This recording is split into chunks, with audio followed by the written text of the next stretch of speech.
Welcome to another edition of Hate2Pylon. I am CJ, as you can see at the bottom here on my screen, and this is Jonathan, as you can see over there on the bottom of his screen. And we're back.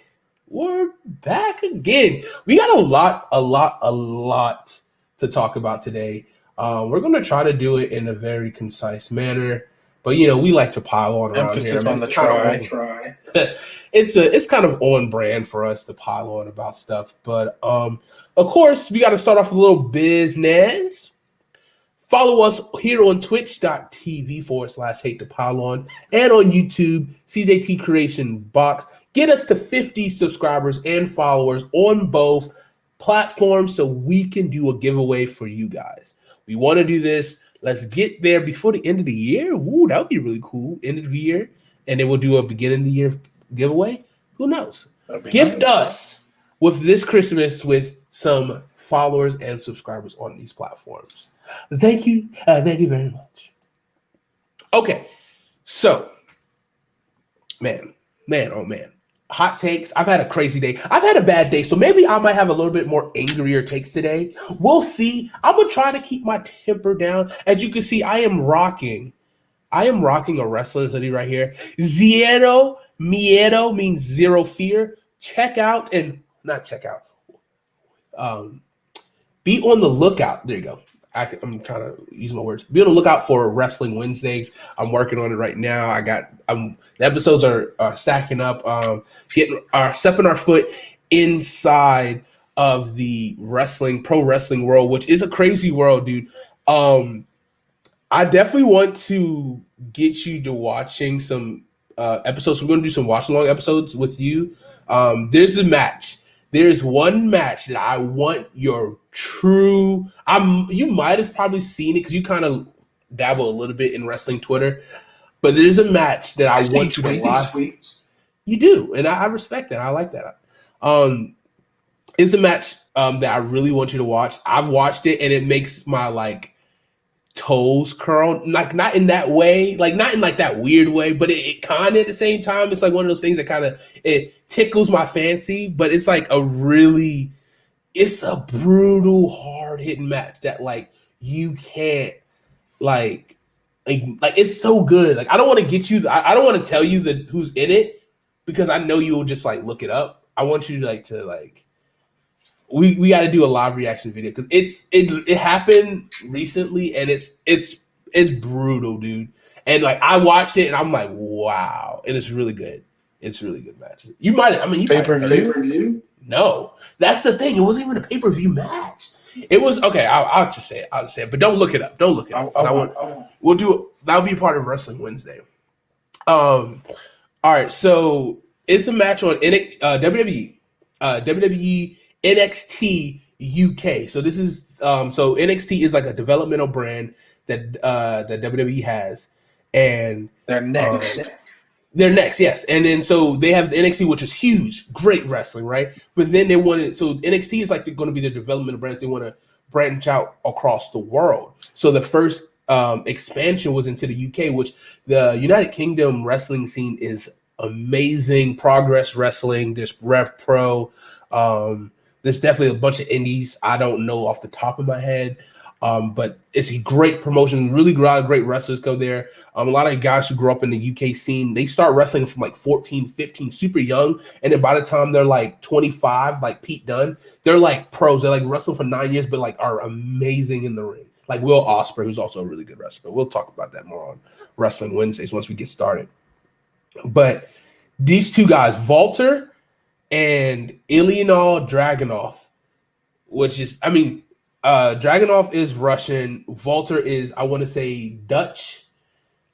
Walter's a 6'4", 299 brute who's been the United Kingdom champion for over 400 days, one of the longest reigns. Imagine a Andre the Giant kind of vibe, but just brutal, no nonsense. He's a wrestling purist. Dragunov is a fucking crazy Russian dude who just brings so much energy and never say die attitude, and he's just gonna go for it. And this match was it's of course no audience, no fans.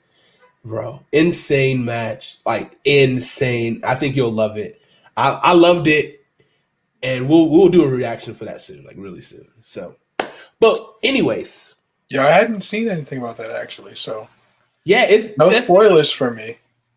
Yeah, no spoilers. Like NXT UK is like it kind of gets underrepresented for sure. They have a lot of really great wrestlers. I honestly can say I haven't been watching a lot of it, but like I love Walter. Like once I like saw him and like just see his pure, like I sent you a couple videos of like how hard he chops. Like that shit is like it literally is so like he snatches the soul out of the body. Like it's insane, dude.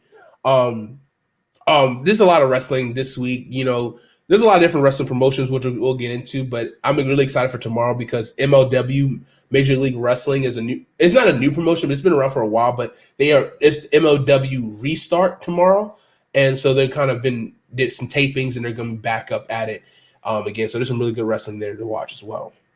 I'm trying to come up with a comp for Volta right now, based on what you've showed me. Would you say he's like a Vladimir Kozlov? Like from Rocky? No, from the WWE. Oh no, Andre the Giant, 100% Andre the Giant. You said he's only 6'4" though. Andre the Giant is like, yeah, but like it's like hold on. Oh my god, like his presence. His presence. But his body build is kind of the same too. Like, hold on. Yeah, Andre the Giant. Vladimir Kozlov was like 6 something. Like, yeah, but they're not. That's because it's like, and he had the chops too, if you'll recall. Oh my gosh, but I gotta. I can see where you're going with that for sure, but I would say because I mean I think Vulture's one of the greatest out. I mean, the thing is, he's not even like a guy who does something like super. He doesn't do like complex stuff. He does simplistic stuff, but it's like it hurts. It hurts. I'm gonna send you a picture of him, and then like I just his look. It gives me Andre. Bro, that's Vladimir Kozlov.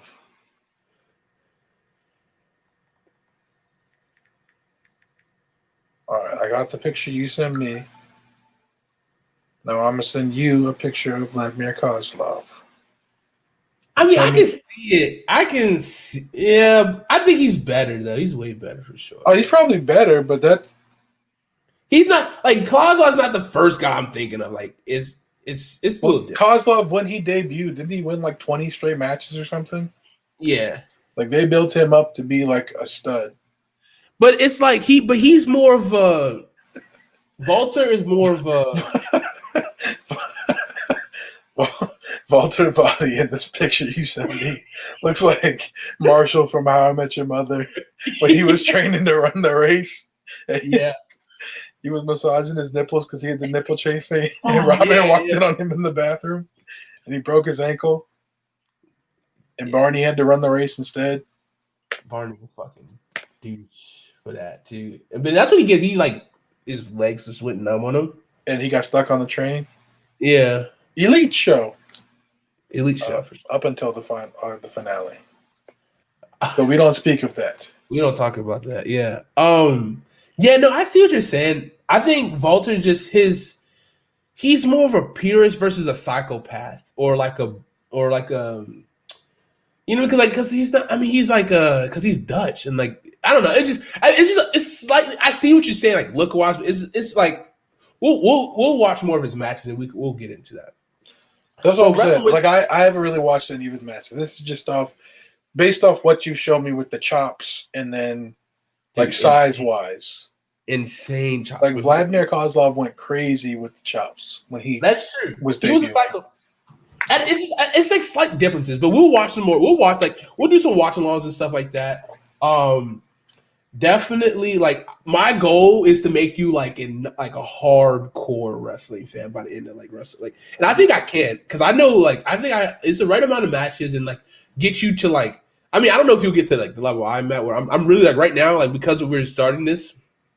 I really want to dive in to so much wrestling. I've been like watching like I got these like add-ons on my like I've been trying to like watch different things like more than I wouldn't even watch. Like I'm really trying to get into Stardom, which is an all-female promotion of Joshi wrestling, which is Japanese women's wrestling.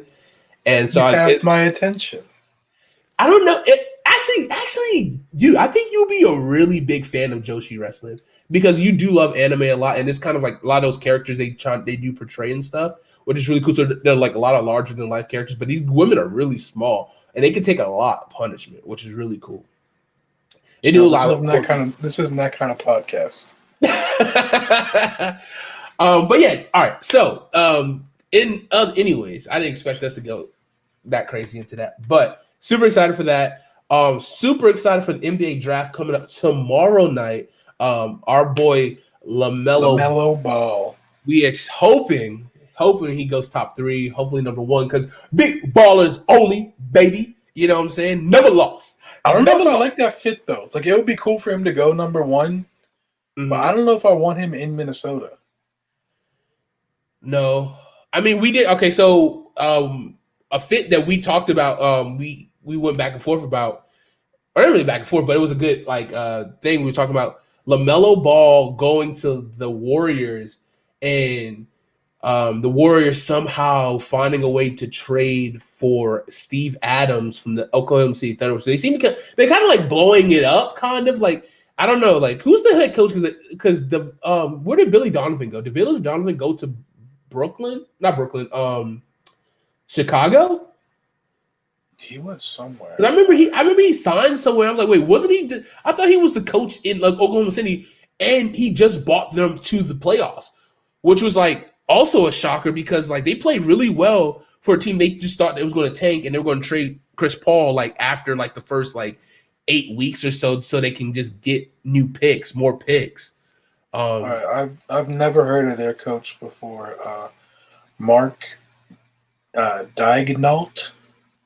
It looks like he was the coach of their G League team.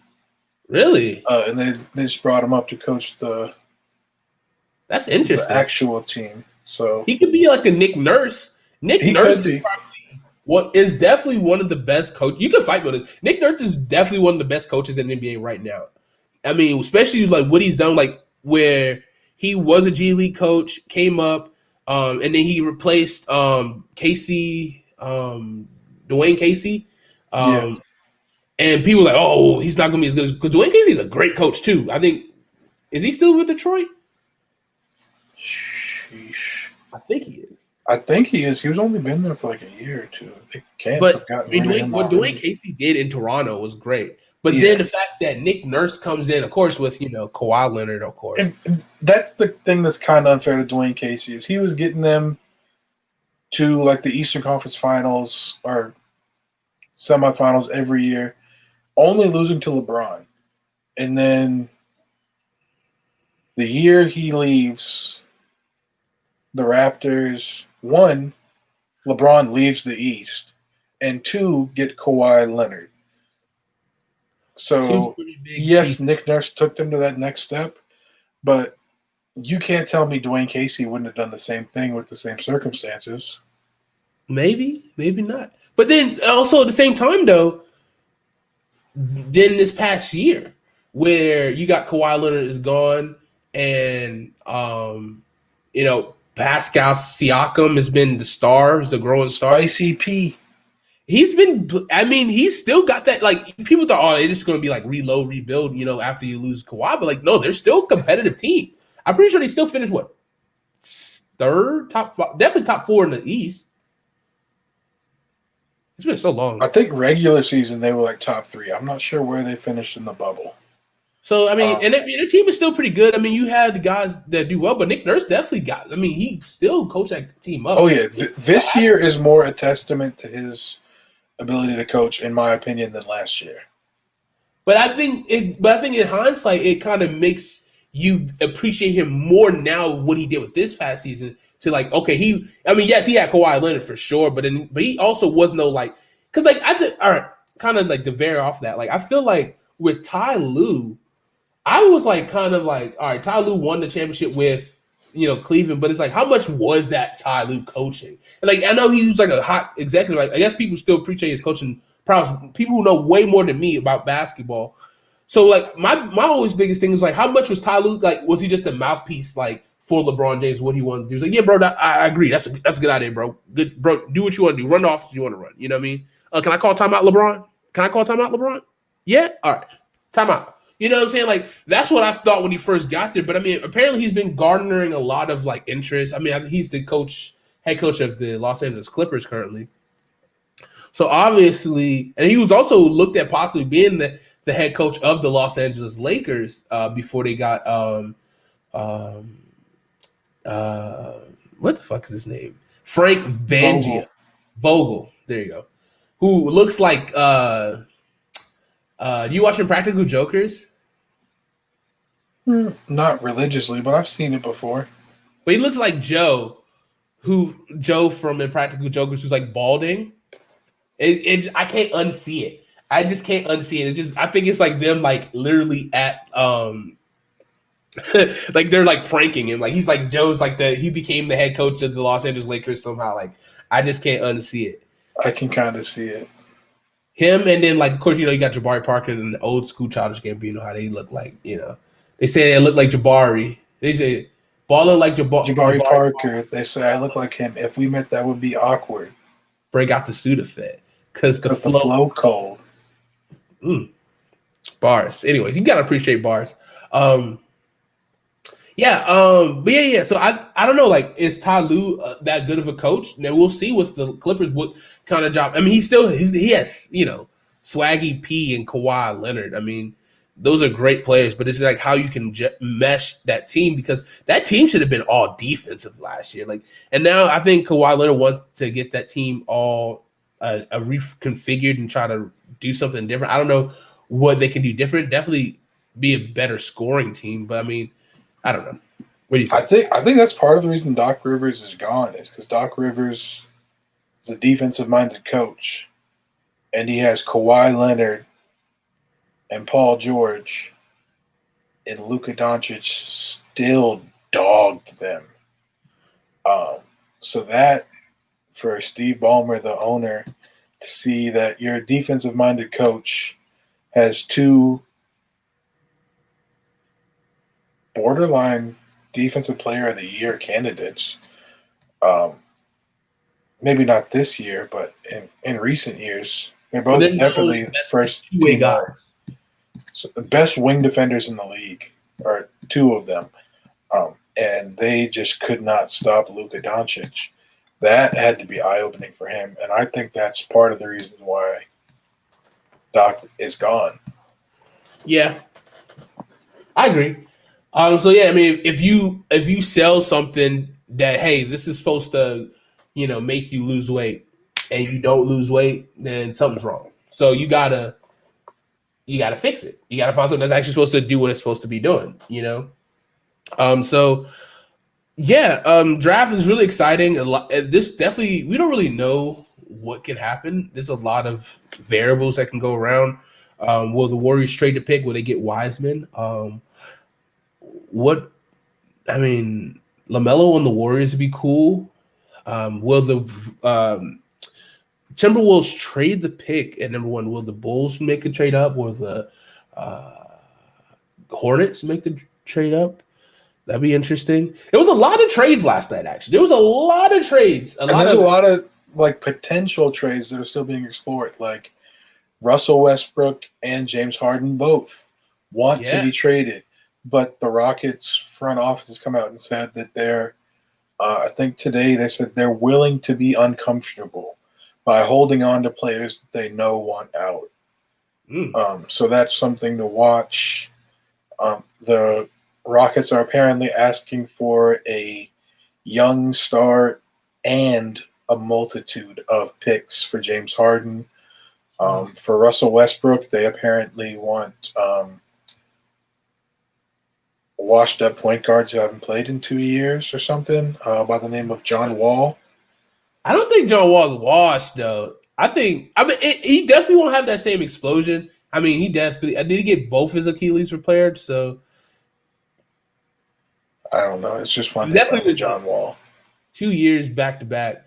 But the thing is, like, trading Russell Westbrook to the Wizards for John Wall is kind of like the same player. Like you're literally getting the same player.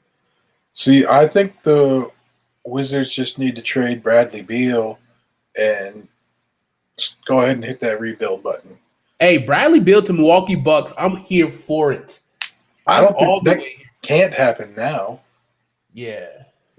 With the trades they've already made, going out and getting Drew Holiday and Bogdanovich. Now they just got to fill out the bench. They need like a good role player. Like I feel like they gave up. Like it's just like I don't know. It's like I think they were good as a deep team, but now like that. Yeah, they definitely depleted their bench with those two trades. And honestly, yo, I know. So as we stated before, I am in the I'm in the weird off season right now, and I'm debating on exercising my player option of fandom for the Milwaukee Bucks. I've been a fan for about 2 years now. It's been a good 2 years. Heartbreaking at times. I'm a big fan of Giannis Antetokounmpo. Yeah, you hopped on the MVP train. For sure. I mean, I was definitely, we were talking for a while. Like, I saw what he was doing early on. I like what they were doing. I like the team when they still had. I mean, honestly, I kind of like the Bucks back when they had my boy Brandon Jennings dropping 55 points in the seventh game. He was also an Under Armour athlete at the time too. So And that's kind of like Piston legend. Yeah. Unlike Brandon Knight's He's still in the league, right? no idea. I think he is, but I haven't heard his name in like 3 years, which is probably good news for him because you only ever hear Brandon Knight's name when he's getting dunked through the Earth's crust. So Exactly. the fact that we haven't heard anything from him, I guess that's why they say no news is good news, because it really is in the case of Brandon Knight. And I like Brandon Knight. I think he's a solid player, but he's been on the wrong end of some of the most crucial posters in recent NBA history. DeAndre Jordan. Jordan, yeah. And then let's see. I think he got his ankles broken by somebody too. Who was it? Was it Steph or Kyrie? Might have been both. Let's see.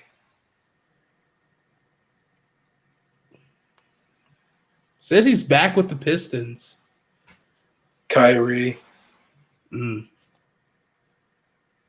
So Brandon Knight has played for the Detroit Pistons, Milwaukee Bucks, Phoenix Suns, Houston Rockets. I didn't know he played for the Rockets. Cleveland Cavaliers, and the Pistons again. And he's 28. So yeah, he's young. He still has like a solid 5 more years possibly in the league. That's what I'm saying. Like, there's no way he retired, but I didn't even know he was on the Pistons anymore. Oh, wow. Andre Drummond to exercise his $28.7 million option to stay with Cleveland Cavaliers.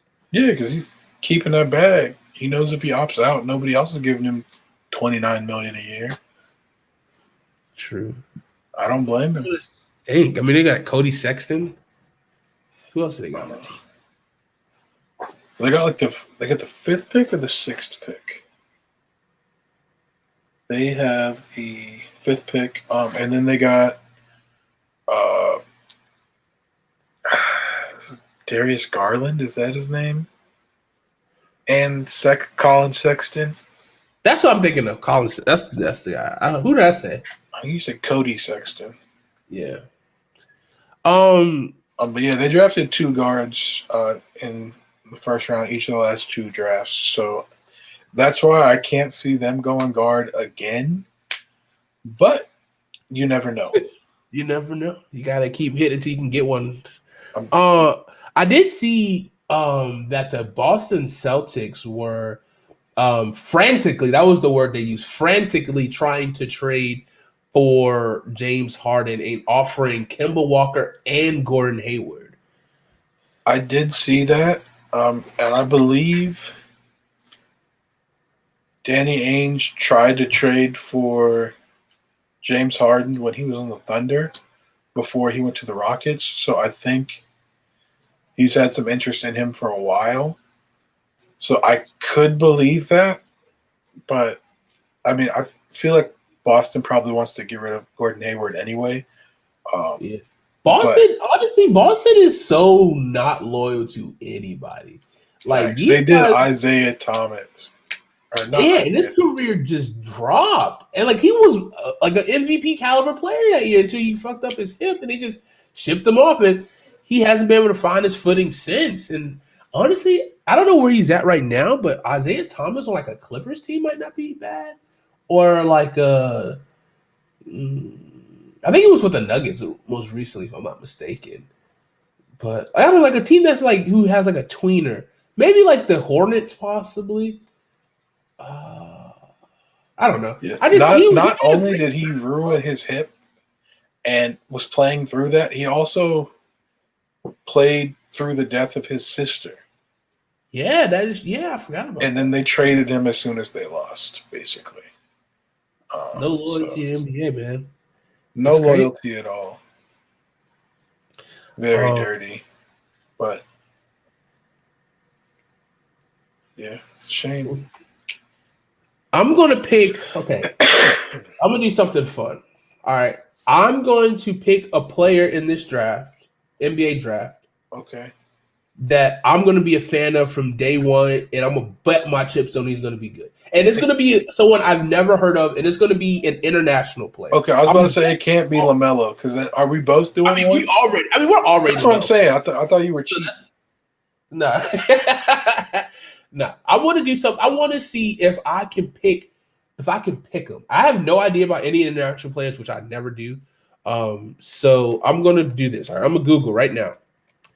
NBA Denny Avdija draft 2020 players. That's the one you want to be a fan of right there. I'm just not going to pick what, top. I'm going to really dig deep. Are you really digging deep? I'm really going to dig deep right here. And then this will be my evidence. This will be my tape to say I am not a bandwagon fan of this person. And I'm gonna root for him. All right, let's do. Okay, cool.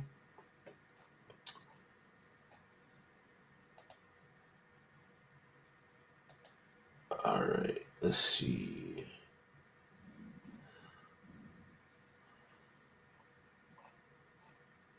Oh, this is a player from Charleston. Grant Realtor. Hold on. All right, let me do this. Let me do it better. Let's do College Charleston. College Charleston got some players. They're a good team. Who was the last College Charleston player that went to the NBA? Andrew Goudlock? That sounds familiar. I'm not sure. But where did Chris Middleton play? Was Chris Middleton College Charleston? I know he's from Charleston. I think he might have went to like let me start lying. Texas A&M. Yeah, he went to Portugal. Yeah, he's from Charleston. That's weird. All right, let's see here. Here's some prospects we got. Denny Avdija. That's what you just said? Did you just say? Denny Avdija. The small forward from Israel. Okay. We got Killian Hayes, point guard from Germany. Okay. Hayes should be a top 10 selection because of his skill in the running pick and roll, creating shots for his teammates. Excellent court vision, 6'5", from France, has size to play both guard positions, effective scorer, but his ability to orchestrate half-court offense that NBA teams intrigued. Could be a good fit in Detroit, where he could learn from under Derrick Rose. Okay, we got Theo Madelon from France, 6'5" point guard. Another French combo guard, size and plays smaller defenders. Let's see. I don't know how the fuck to say this. Alec Jack Pusfuski, power forward, center, 7-footer, born in Serbia. Fuck me. He's a 7 foot, 200-pound. How old is he? Because that's very light. He's 18, almost 19. He's got to put on weight. So he's probably like a sign and stash. Yeah. That you keep overseas for like a year or two, let him develop his body a little bit more than Spurs. That's a Spurs move all the way. Leonardo Bomari, 6'8", from Barcelona, born Argentina.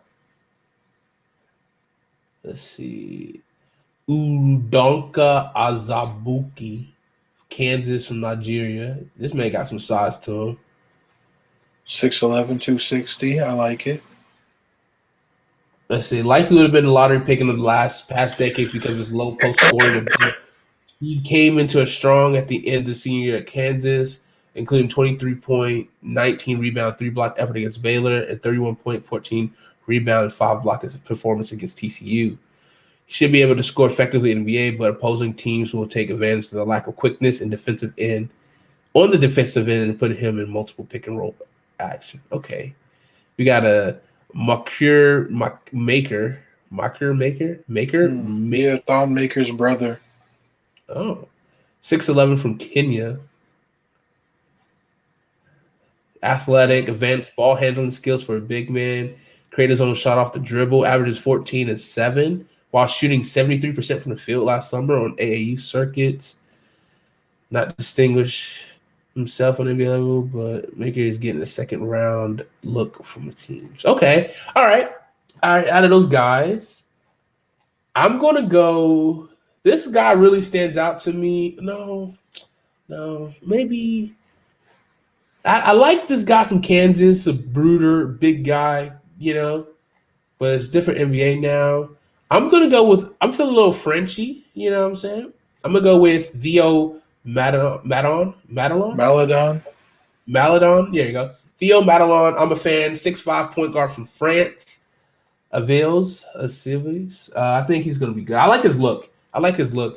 He looks like a baller to me. So I'm going with him. Oh, man. This website I'm looking on has strengths and weaknesses listed. Yeah, read them. His strength, draft age. His weaknesses, everything else. How old is he? 19. Right. Okay, he's a young kid. He's young. He's mature. Assist to turnover ratio is a weakness. Field goal percentage is a weakness. 3-point percentage is a weakness. True shooting percentage is a weakness. Points, weakness. Turnovers, weakness. Rebounding, weakness. Steals, weakness. How can everything be a weakness and nothing be a strength? I don't like his draft age is his strength. Oh my gosh. All right. You know what? Listen, we're going to prove all the haters wrong, okay? He is going to be a floor general. He's going to be a Steve Nash type. He's going to be a Ricky Rubio-esque player who's going to just use what he knows as he gains knowledge of the game and experience. He's going to be better. Don't expect him to be great from the beginning. Maybe not even in the middle. But at the end, that's where Theo's going to thrive.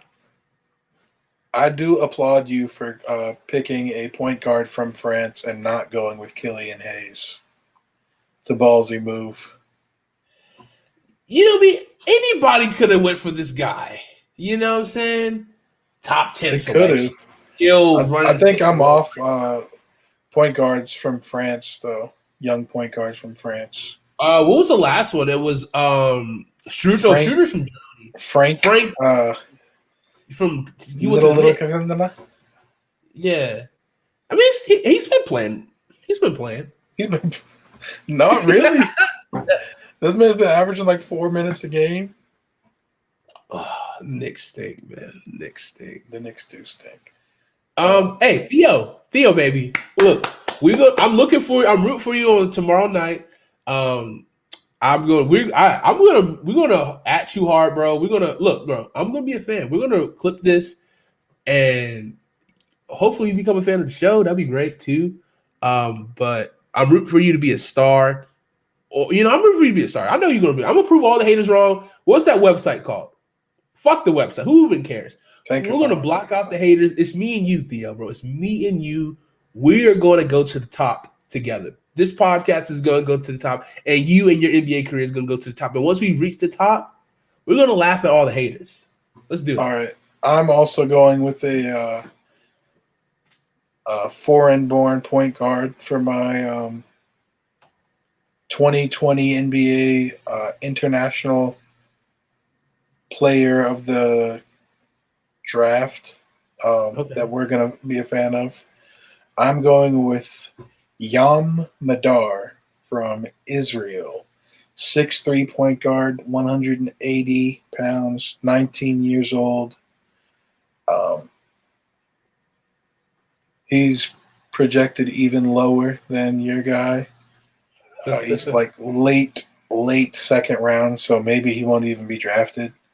But,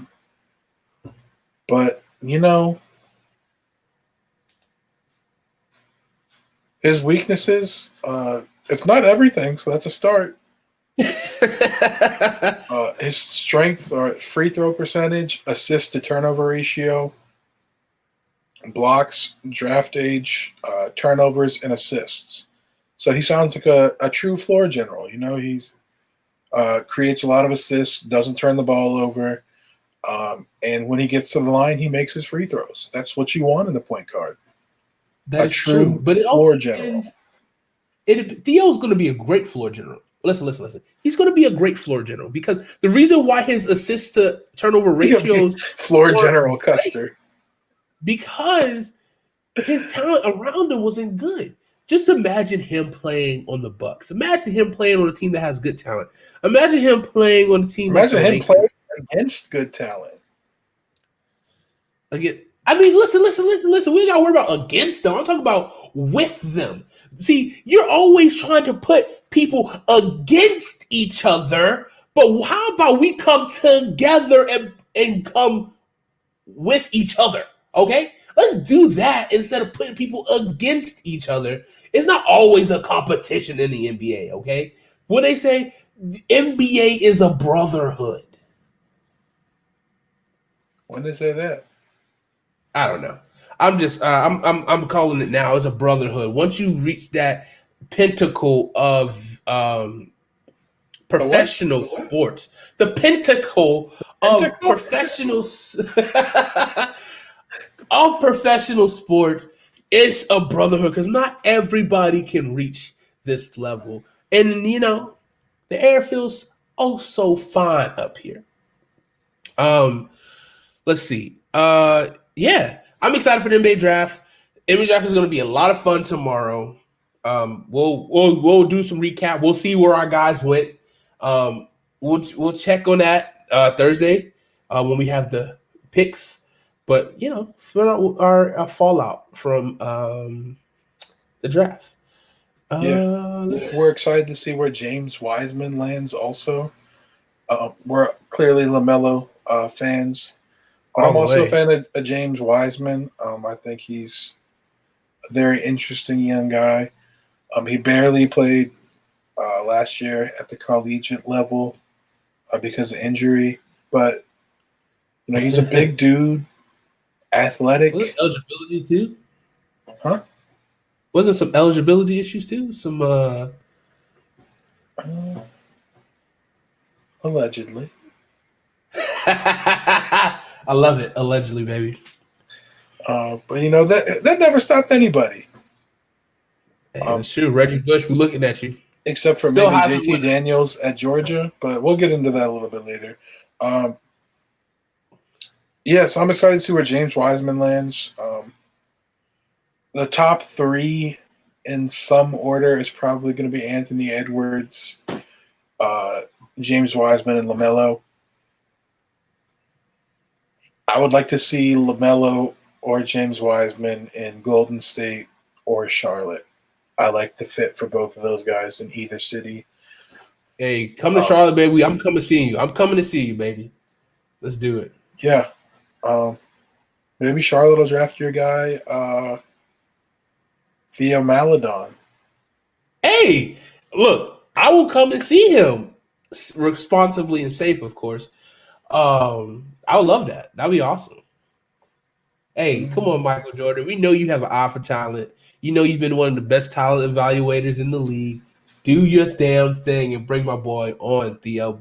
Let's bring him on. Let's do this thing. They do have the second pick in the second round. So if he starts to slip and he falls out of the first round, that could be something that happens because I don't see him going top 3 in this draft as much as you would love that. I've been hearing where is he at? It was someone who's Oni. How do you say this? Onyeka Okongwu. Yeah, I've been hearing him possibly making his way up. Wait, was it him or was it another guy?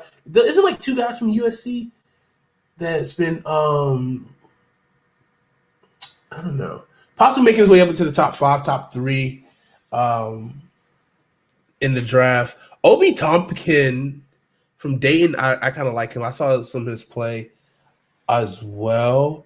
Shout out to RJ Hampton, guy who skipped college to play in New Zealand or Australia. And, of course, my last shout out before I shut the hell up. Jalen Smith from the University of Maryland. We got to support the 301, 202, 240, 410. You know, all those zip codes over there. So, yeah, see what Jalen Smith can do. Possibly late first round, early second. Yeah.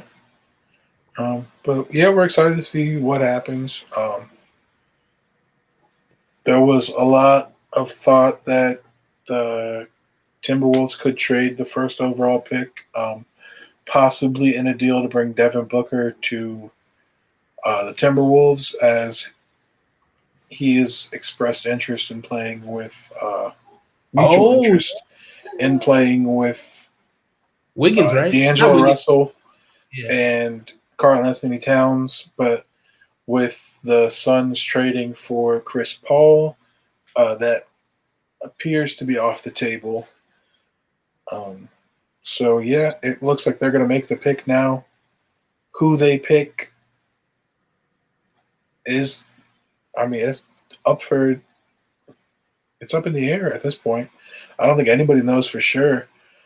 I think James Wiseman said they haven't met with him. So probably not him, but could be LaMelo, could be Anthony Edwards. Or they could make a surprise pick like a James Wiseman or someone else. Anthony Bennett. What better way to throw people off your track than to not meet with your target?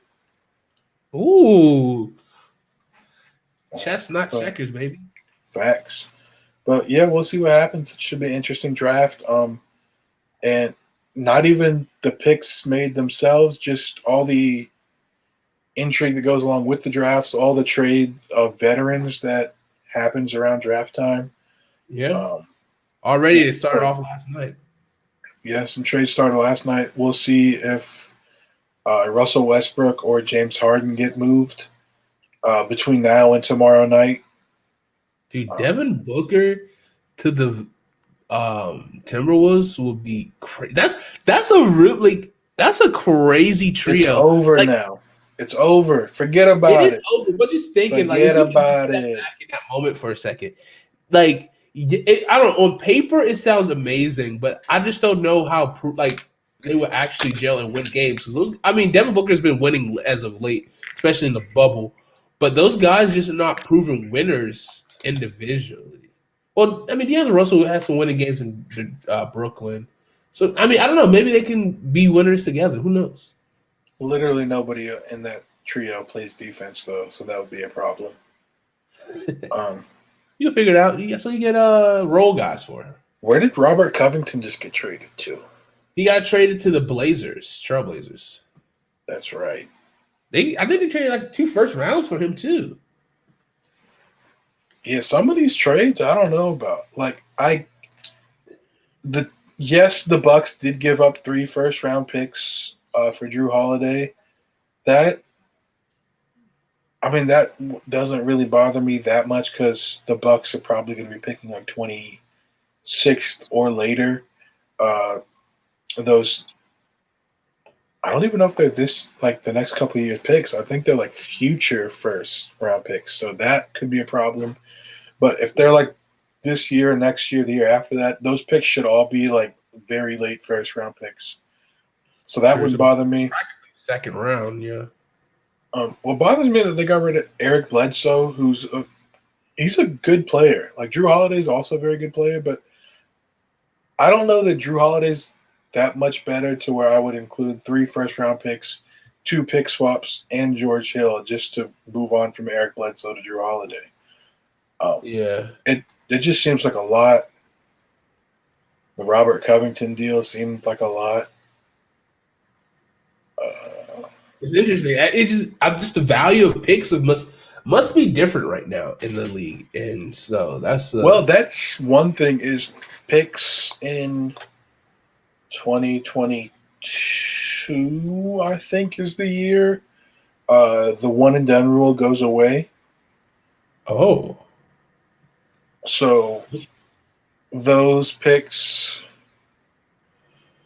You're gonna see a lot of guys reclassify for sure for 2021.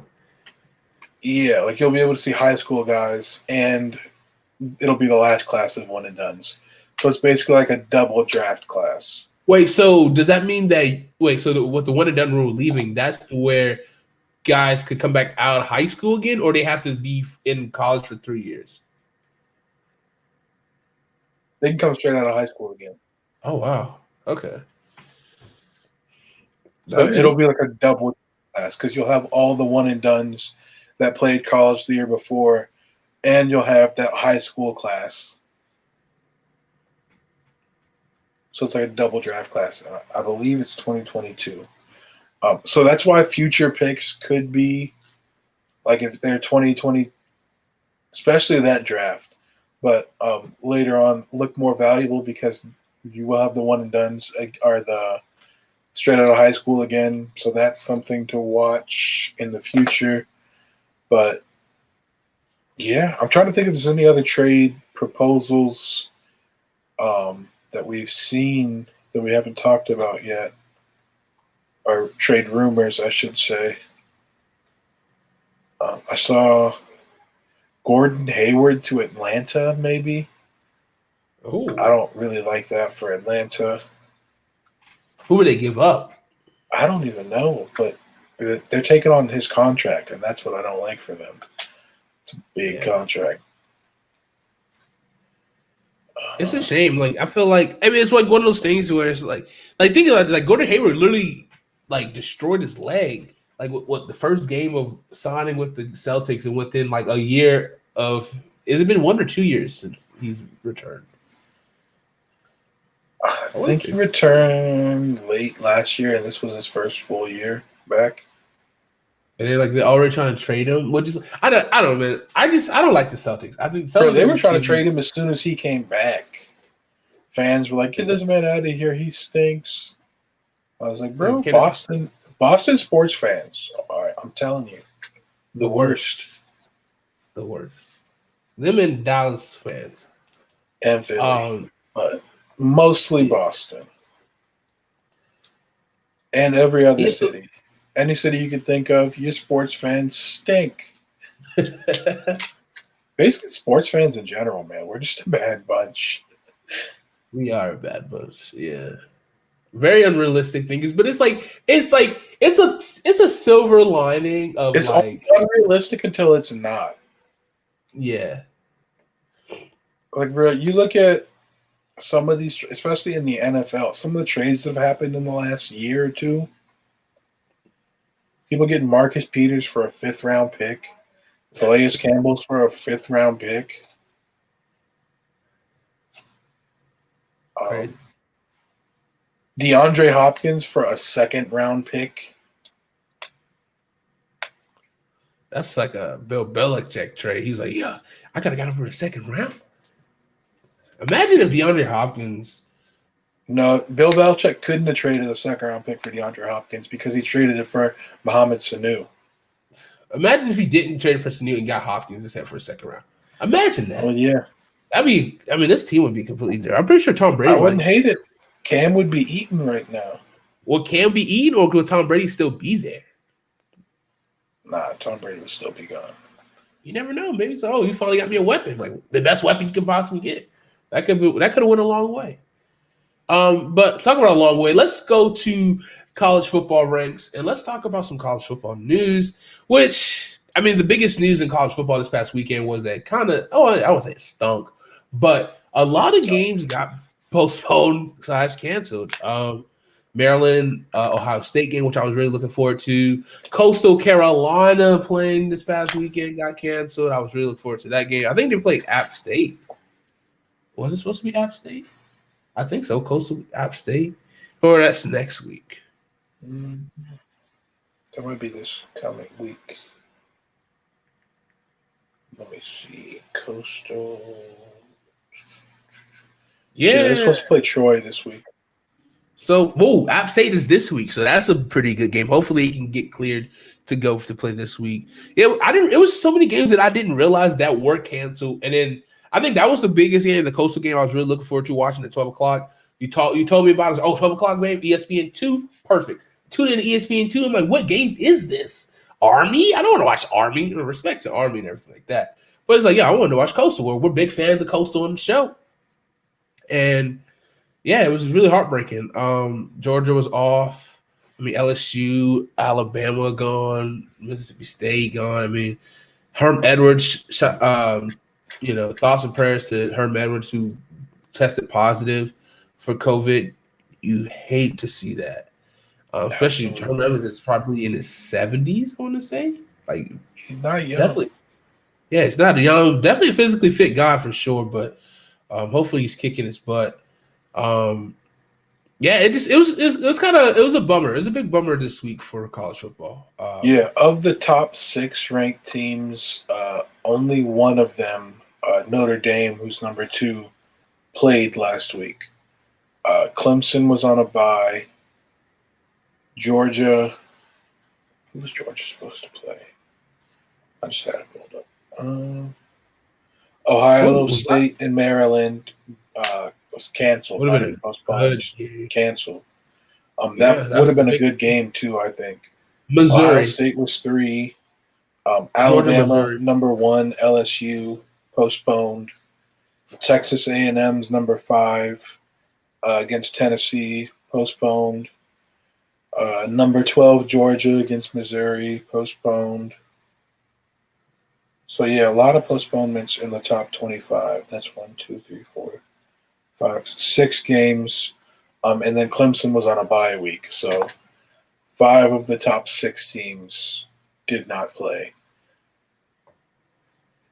So it was it was still college football, but it wasn't college football. I know exactly what you mean. It was like the first week, and it was just ACC playing. It's football, but is it really football if you're not watching a variety of different conferences play? Like, you get to see something different versus kind of the same style of football each game. Yeah, let's say you're watching Virginia Tech, Virginia at noon. Then at halftime you see highlights of Indiana and Wisconsin. And then at 10 o'clock at night when you're ready to go to sleep, for some reason, Oregon and USC is kicking off. That's college football. That is college football. That's what you love. couple quick big notes to talk about, at least to talk about from this week.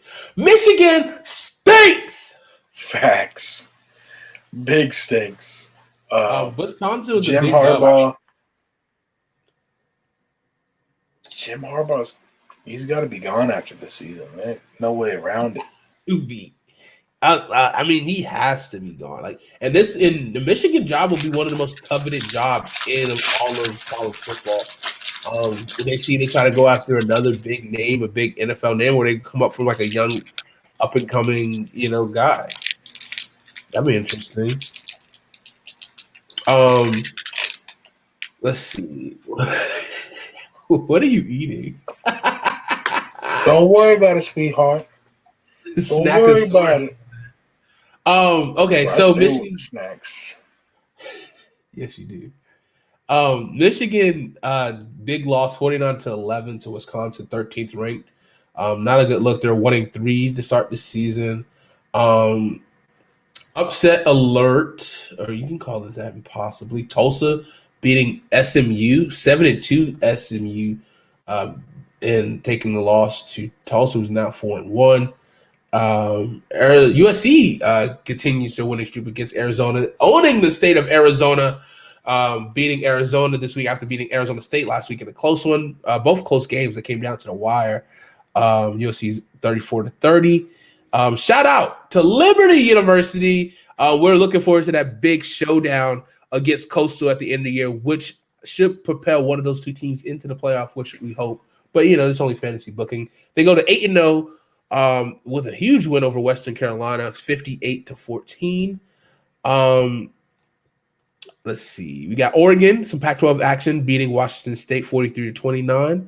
Oregon's 2-0, is number 11th ranked. And a big team to watch, especially for a matchup coming up this week. We got Indiana beating Michigan State 24-0, going 4-0 in the Big Ten.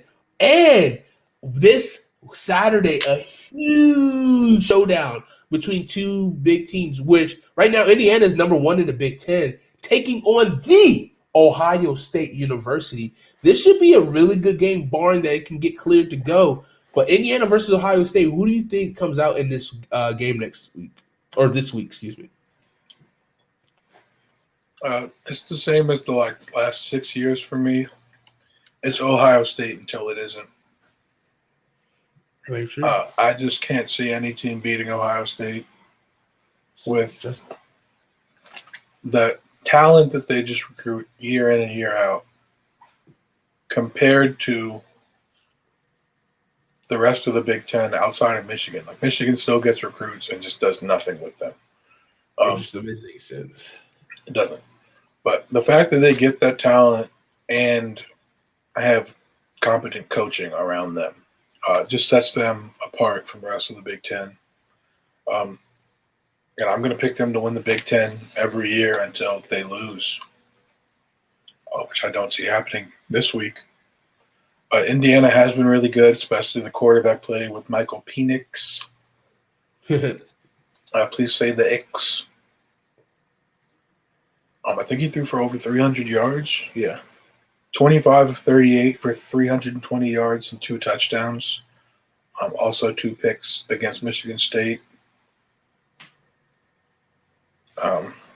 He came up huge in that win against Penn State, where he was short of the goal line, but they ruled it a touchdown anyway. So I'm going to go with Indiana just because I want to see an upset. I think it'd be a good feel-good story. We need more stories this year besides COVID in college football. Indiana will be a great story besides Coastal Carolina making their run in the end of the year for a big-time bowl game. But I don't know. Who knows? I'm excited. You never know. This season is crazy. There's been a lot of upsets. There's been a lot of interesting play each week. So never really know. Especially you never really know with Miami. So Miami was very close on the brink of that game being postponed, canceled because of the COVID outbreak. They barely had a team to enough players to suit up for this week.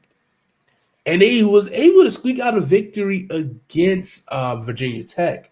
Their game against Georgia Tech is postponed this week, though. Miami and Georgia Tech. Mm-hmm. Yeah.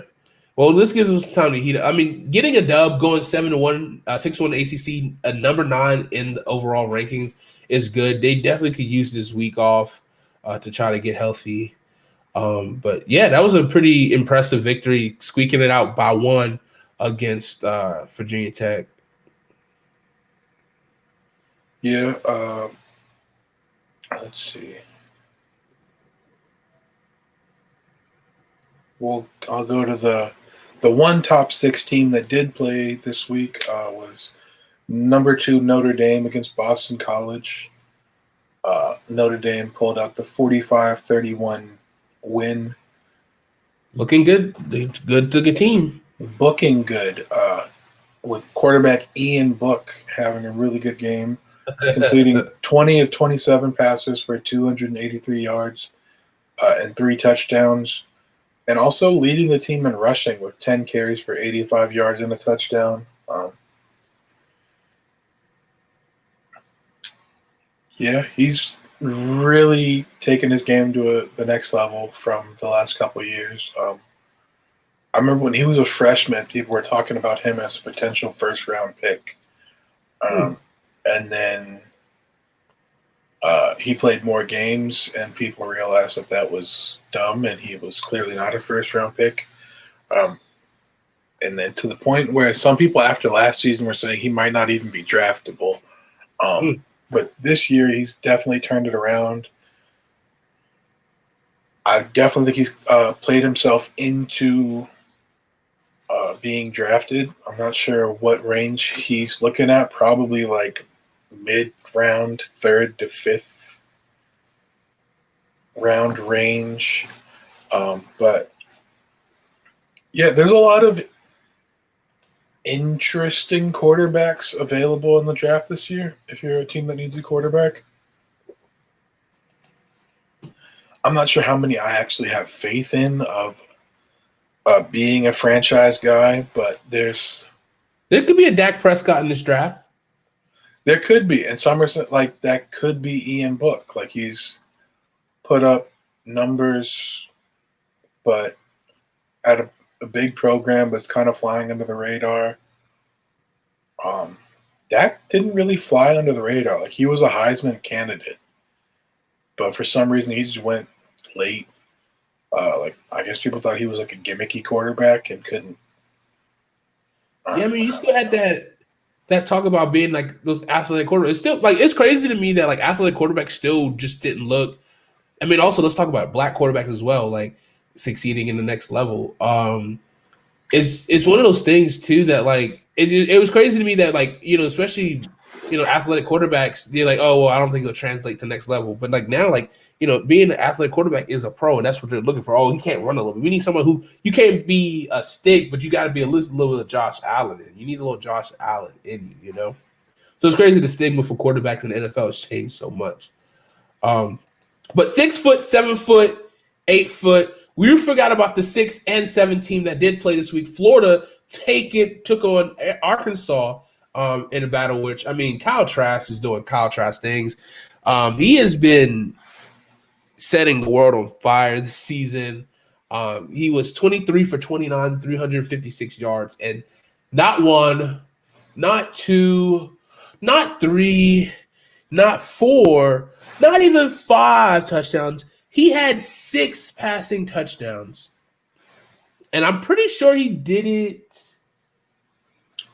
6 incompletions to 6 touchdowns. That's a good day, if you ask me. That's a great day. He's already passed. No interceptions. He's already passed his touchdown total from all of last year. He has 28 touchdowns on 70% completion percentage. 2,000 yards and 28 touchdowns, 3 interceptions in the season. Insane. Freaking insane.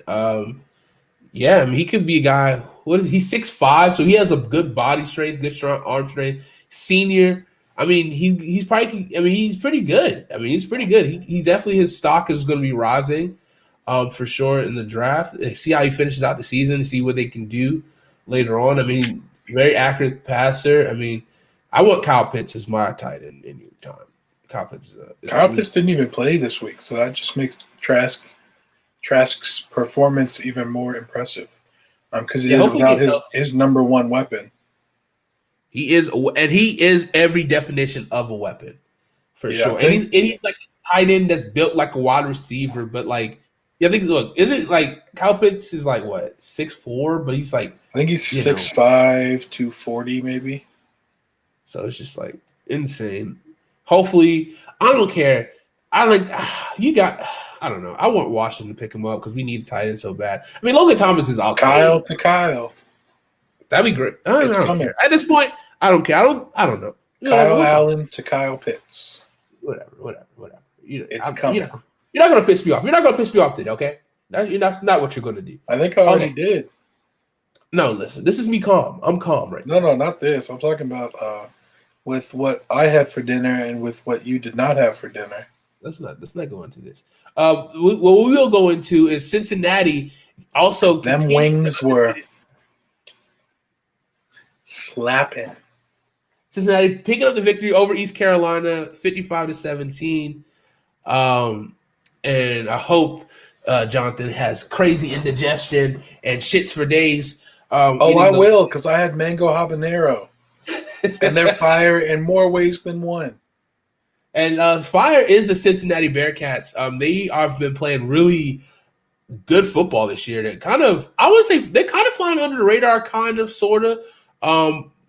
If they might, I feel like they're a team that could possibly get the most disrespect for the playoff this year, depending on how they finish off the season. But they've been playing and winning games handedly, so we'll see what happens for the Bearcats. So we're talking about quarterbacks that have kind of been flying under the radar. Desmond Ridder for Cincinnati is definitely one of those guys. He's draft eligible, and I haven't heard his name brought up that much among draft analysts thus far. This man looks old as hell. Yeah, I just put up his picture on ESPN, and this man looks like he's 35, who got like some new papers to come play in college, bro. Oh my god.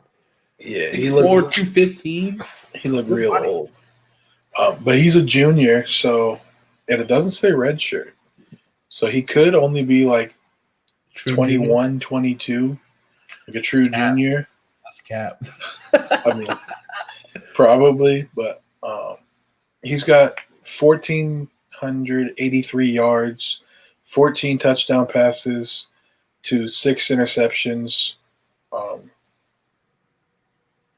I think he's also run a good bit. I mean, his completion number 66% of his passes, which is it's not bad, pretty good. Not a lot of volume for sure. I mean, when you compare it to others, the interception to touchdown ratio is is about 1 for 1. It's more than 2 to 1. What are you talking about? I can't do math. Yeah, this is the half. Yeah, you know what I'm talking about. 2 to 1. Yeah, and then he's also added almost 500 yards rushing and 9 touchdowns, 469 yards on 53 carries for an average of 8.8 with a long of 91 yards. So it looks like he's got some speed to him. So that's so interesting. Dual threat guy. He could definitely, play a big part in. I mean, that could just automatically. I mean, as long as he shows, continued shows of his accuracy, I mean, he can. That would raise his stock a lot for sure for the next level. Yeah, so he's an intriguing guy to watch, and Cincinnati is a team to watch, as they are currently at 7-0. 7, yeah, not bad. Wow. Yeah. Who do they play this week? UCF isn't bad. They're 5-2, so that could be a good game. Yeah, I mean the conference.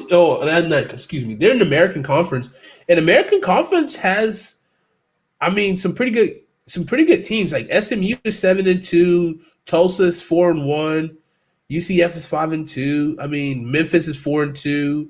So I mean, there's some talent in the teams with good records.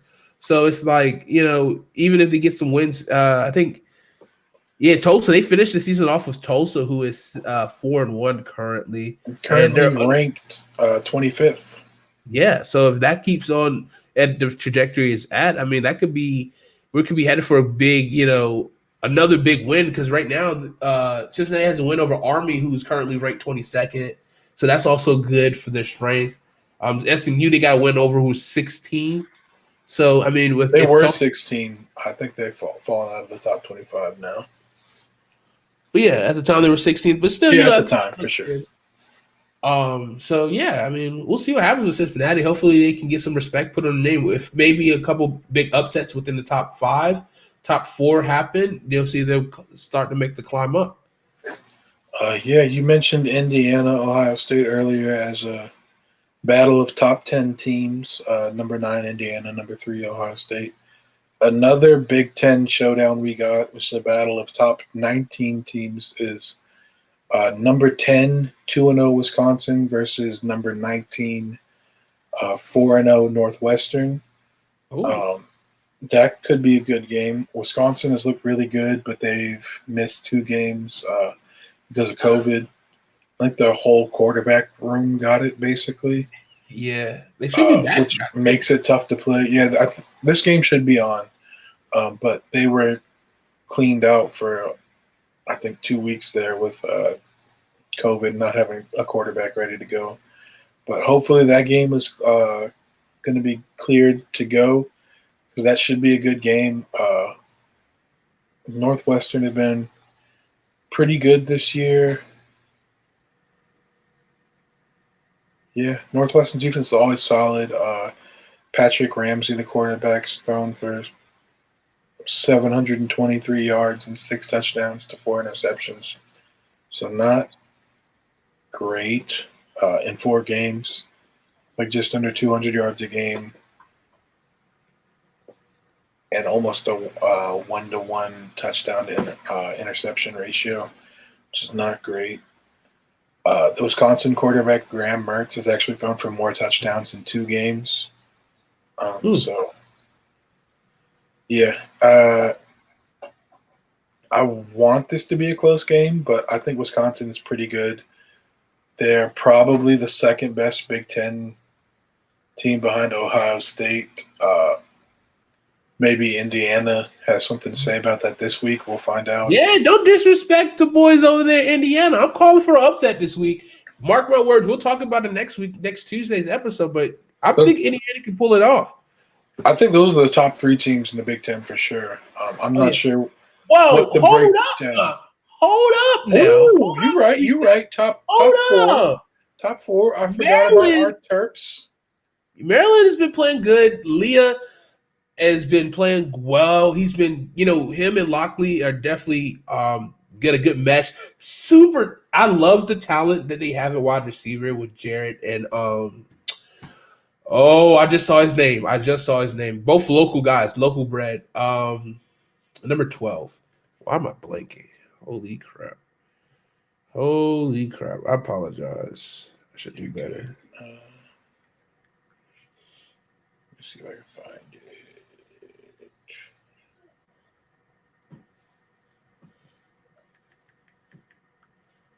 Yeah, Rakeem Jarrett is a stud. He's a true freshman, which is insane. Most people were surprised he went to Maryland because he had offers from like Alabama, Ohio State, Clemson. And that's what I love to see. Locking it down of getting in-house bred guys and because Maryland has a lot of talent and they just go elsewhere. And it's good to see that talent stay home and then building Maryland up because Maryland has some of the best unis in the biz right now. Unis are tough. And so, the fact that you can get a winning team as well, besides just having great unis, come on. Then Maryland flag is one of the greatest flags out there. Dante Demas. Yes, Demas. He's a junior, so he's draft eligible. And, I mean, let's not forget, Maryland does have a pretty good history of some wide receivers. Dante Demas Jr. Yeah, they do. I mean, you look at Diggs, Stephon Diggs, DJ Moore. DJ Moore, who's had a pretty good game this week. Who they had? They have Torrey Smith. Who else? Let me try to flex my. I mean, Vernon Davis is tight end, but I mean, he was a pretty good tight end in the league. Yeah, that's all I can think of right now. I feel like it was another guy who was recent. And someone I'm probably blatantly missing. He was like Darius Haywood Bay. Mm. Yeah, it was a speed guy. Maryland has some talent, and I think it's good to see them kind of starting to play well. I was really looking forward to see if they could finally break the 55-point streak of getting waxed by Ohio State this year. They're a young team, and they keep growing. If they keep recruiting for the next couple of years, I'm excited to see where this team goes in the Big Ten. I hated when they left ACC, at least for football. Other sports that help, like basketball or whatever. I just hated to see them in Big Ten play. I think they matched up really well in the ACC in football, but Big Ten has definitely been a challenge for them to kind of stay competitive. But I think they're starting to build this program back up again, and hopefully we'll see some good things. Talk about good things, great things. Let's move on to the pros, the NFL. And let's do some NFL news. And what do we got? There's a lot. There's been a lot that's been going on. Let's see here. We got Drew Lock, who had an injury, rib injury. Another rib injury. Punctured. Drew Brees. Yeah, he cracked his ribs from both sides, which is insane, and couldn't go. Hey, hashtag free Jameis Winston. First of all, thoughts and prayers to Drew Brees. Hopefully makes a speedy recovery. But Jameis Winston, gotta eat the W. Baby, I do have something to say about Drew Brees, though. Okay. How do you crack ribs on both sides from one hit? The correct answer is you don't. He went into the game with broken ribs, and it was not reported on the Saints injury report, which is a violation of NFL rules. Ooh. So the Saints might be getting a hit on the wrist with the loss of some draft picks, possibly, or at least a fine for failing to report an injury properly. Coming from a true Carolina Panthers fan. Yeah, I definitely want to see them lose picks. It would make me very happy. But also, you got to respect the rules. You can't be not reporting injuries like that. Yeah. Speaking of injuries, to your Carolina Panthers, it's possible. I think Christian McCaffrey is supposed to be out again this week, if I'm not mistaken. Correct. Teddy Bridgewater is questionable, but he is expected to play. His knee injury is minor. Yeah. He practiced in a limited capacity today. We'll see. So free my dog PJ Walker, baby. XFL MVP PJ Walker. He played after Teddy got hurt. Not well, but he played. Which hurts because I love PJ and I want him to be good, but he hasn't been. A couple weeks ago when Teddy got hurt. That was against the Falcons, right? Yeah, against the Falcons on Thursday night. Thursday night. Yeah, with that dirty hit. That nobody was fined for some reason. PJ came in, and the first play he just missed. Who was it? Was it Curtis Samuel?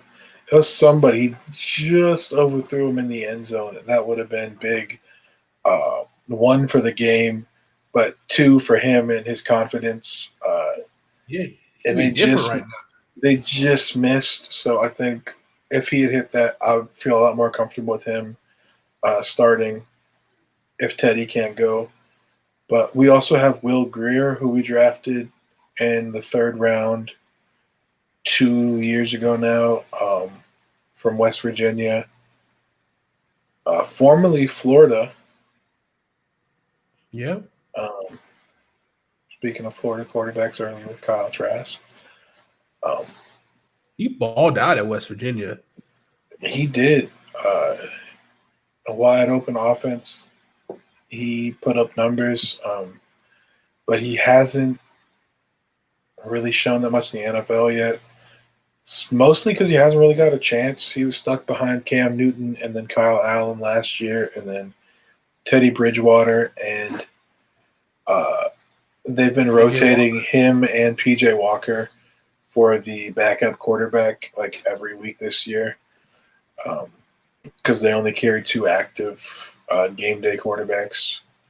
So it's been either him or PJ, but never both. But we could see that change this week, even if Teddy's cleared to go, just because we might need another quarterback. But yeah, I would like to see PJ and Will Grier get some more plays. And yeah, see what they can do. Find out what you have. You know what you have in Teddy, especially if he's banged up. You don't want to put him in a position where he gets hurt even worse. Yeah, because I mean, what are you truly playing for right now? Let's be honest. I mean, we're playing for that top 5 pick. So exactly, get him out of there. That's what I'm saying. Because I mean, this thing is like we're already over the hump. We're about to go into week 12, so it's like really only 4 to 5 more weeks left of football left. So let these guys it might rest be like up. 7 weeks left based on all the cancellations and postponements. But I get what you're saying. Wait, we don't have 17 games this year, do we? That's not this year. That is start this year. I think it's next year. Which that's gonna be crazy. But I mean, more football. I love it. We love it. Adjustment to the fantasy league. So, but yeah, that's the thing. Is like, all right. Now here's my little rant. I'm gonna give you a 30-second rant. Excuse me. Ready? No. Okay, now I'm in. If you stink, there's no need to compete after week 12. There's no need to compete after week 10.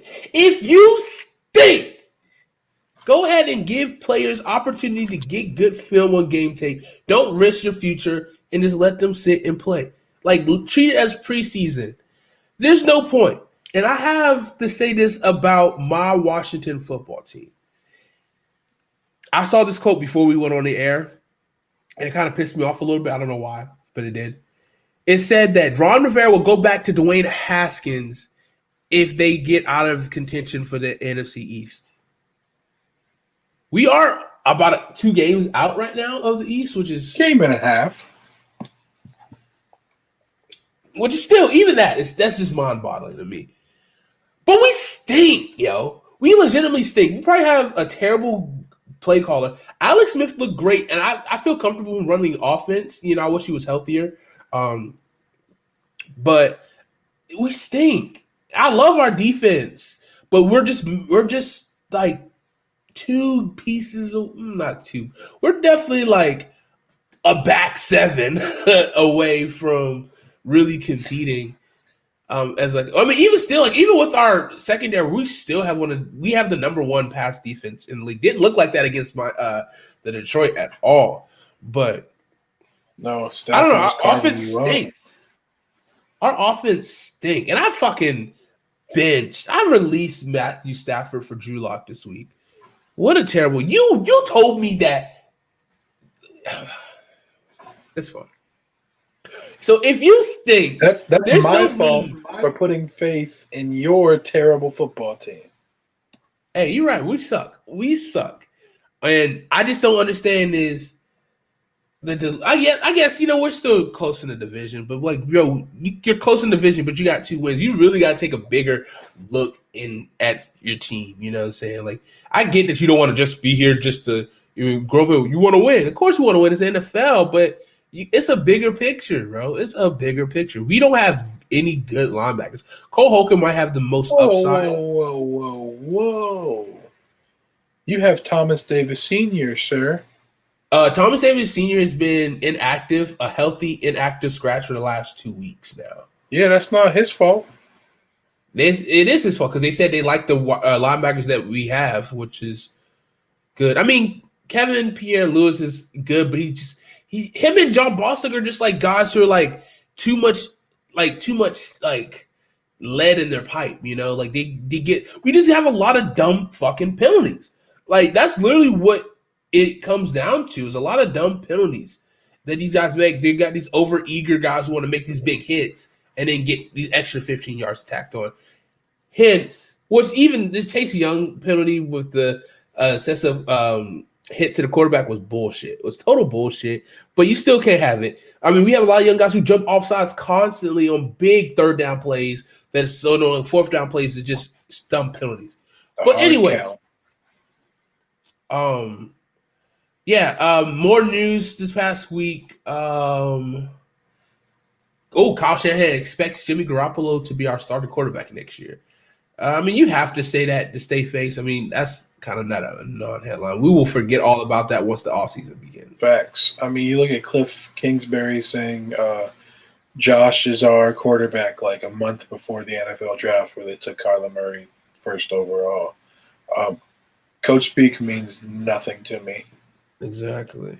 And it should mean nothing to you because they're liars. Big liars. Facts. Shout out to Kirk Cousins. Shout out to Kirk Cousins for getting his first Monday Night Football victory last night. Yeah, you like that? You like that? You like that? I mean, it was good. Not the performance. I love it. Not the performance I was expecting from Dalvin Cook because they definitely were doing every effort to shut that thing down. Let's not forget though, Chicago's defense is pretty good. Chicago has a pretty good defense. It's the offense which is abysmal and play calling, which is funny. Bill Lazor, Nick Foles got hurt. He did get hurt at the end of the game. Very end of the game. So we'll see. And Mitchell Trubisky's also dealing with an injury, but they are on bye this week, so hopefully they can heal up a little bit to have a team. I mean, they lost 4 straight, and the Minnesota Vikings have won 4 straight or 3 straight, I want to say. 3 straight, I think they had a bye. They're hot. They're a hot team right now. I mean, if they could continue this winning streak, kind of like a Houston Texans winning streak, they could sneak a playoff victory. I mean, they could sneak a playoff bye. But I think it'll be really tough. It's a really tough year to get a playoff, especially in the wild card. But I think this is an expanded playoffs this year, actually. Yes, I think the expanded playoffs started this year, but the 17 game starts next year. I think they split it up so they didn't both hit in the same year. Okay. So, they could if they go on a run, but that's hypothetically speaking. Of course, if Dalvin Cook can carry me to a fantasy football championship this year, that'd be phenomenal. Well, we'll see. Yeah. And we need both of those teams to go on winning streaks. We also need the Washington football team, the Dallas Cowboys, the New York Giants, the Cincinnati Bengals, Jacksonville Jaguars, to all go on winning streaks so that the Carolina Panthers can keep sliding up that draft order. Currently sitting at number 9. But, we want to be in that. Well, ideally, we'd be number 1, but New York, the New York Football Jets are not winning a game this year, so nobody is taking that first pick from them. But that number 2 pick could be up for grabs if you can lose out. So, Carolina, that's your goal. Lose out, fail for Fields. Listen. We want Justin Fields. Let me Go tell you get something. him. Let me tell you something. No. Ron Rivera recently left that organization. There's still some Ron Rivera left over there. They're not going to do what you want them to do. And as we stated multiple times on this show, Carolina Panthers are a damn tough football team. And when you got a damn tough football team with the XFL MVP PJ Walker and Teddy Bridgewater and returning Chris McCaffrey in about 2 weeks. And Will Grier. And Will Grier. They're going to win 3 games this year. 3 more games additional. No. You were right the first time. 3 games. That's it. We've reached our limit. Give us L's from here on out. Yeah, I don't see that happening. I don't either because we have Teddy, and that was my issue with signing Teddy. Was signing him is just going to set us back because we are rebuilding. You can say we're reloading, but we're rebuilding. And yeah, Teddy is not the long-term answer. Justin Fields could be, or Zach Wilson if you want to go that route. Trey Lance, Kyle. Well, we'll probably be able to draft Kyle Trask at number 9 if that's who we pick. Not a bad guy. I'm not sold on him though. He's got a lot of talent around him, and it's always tough to evaluate quarterbacks when they're throwing to legit nothing but NFL caliber players. Which, I mean, we have seen before. We saw it with Joe Burrow last year. Tua. But I mean, at the same time, Trevor Lawrence, not. If you think about it, though, I mean, if you throw to a bunch of NFL talent and wants to go to the NFL, it should be a seamless transition. Unless you're just saying like a team was defeated with any type of weapons whatsoever. No, I'm saying like sometimes your college weapons are better than your NFL weapons. Like Joe Burrow he's lucky he went to a fucking boss. Justin Jefferson is good, but Joe Burrow's lucky that he went to a team where he no longer has Justin Jefferson and Jamar Chase, but he does have T. Higgins, Tyler Boyd, and AJ Green. Which is a nice situation to slide into. Tua went from Jerry Jeudy, Henry Ruggs, Jalen Waddle, and Devontae Smith to Devontae Parker, Preston Smith, who's now out for the year, I want to say, at least for the next couple of weeks. And that's about it. So it can be tough to evaluate how good the actual quarterback is when they have that kind of talent. And Kyle Trask does have that kind of talent around him. He has Kyle Pitts, who's going to be a first-round pick.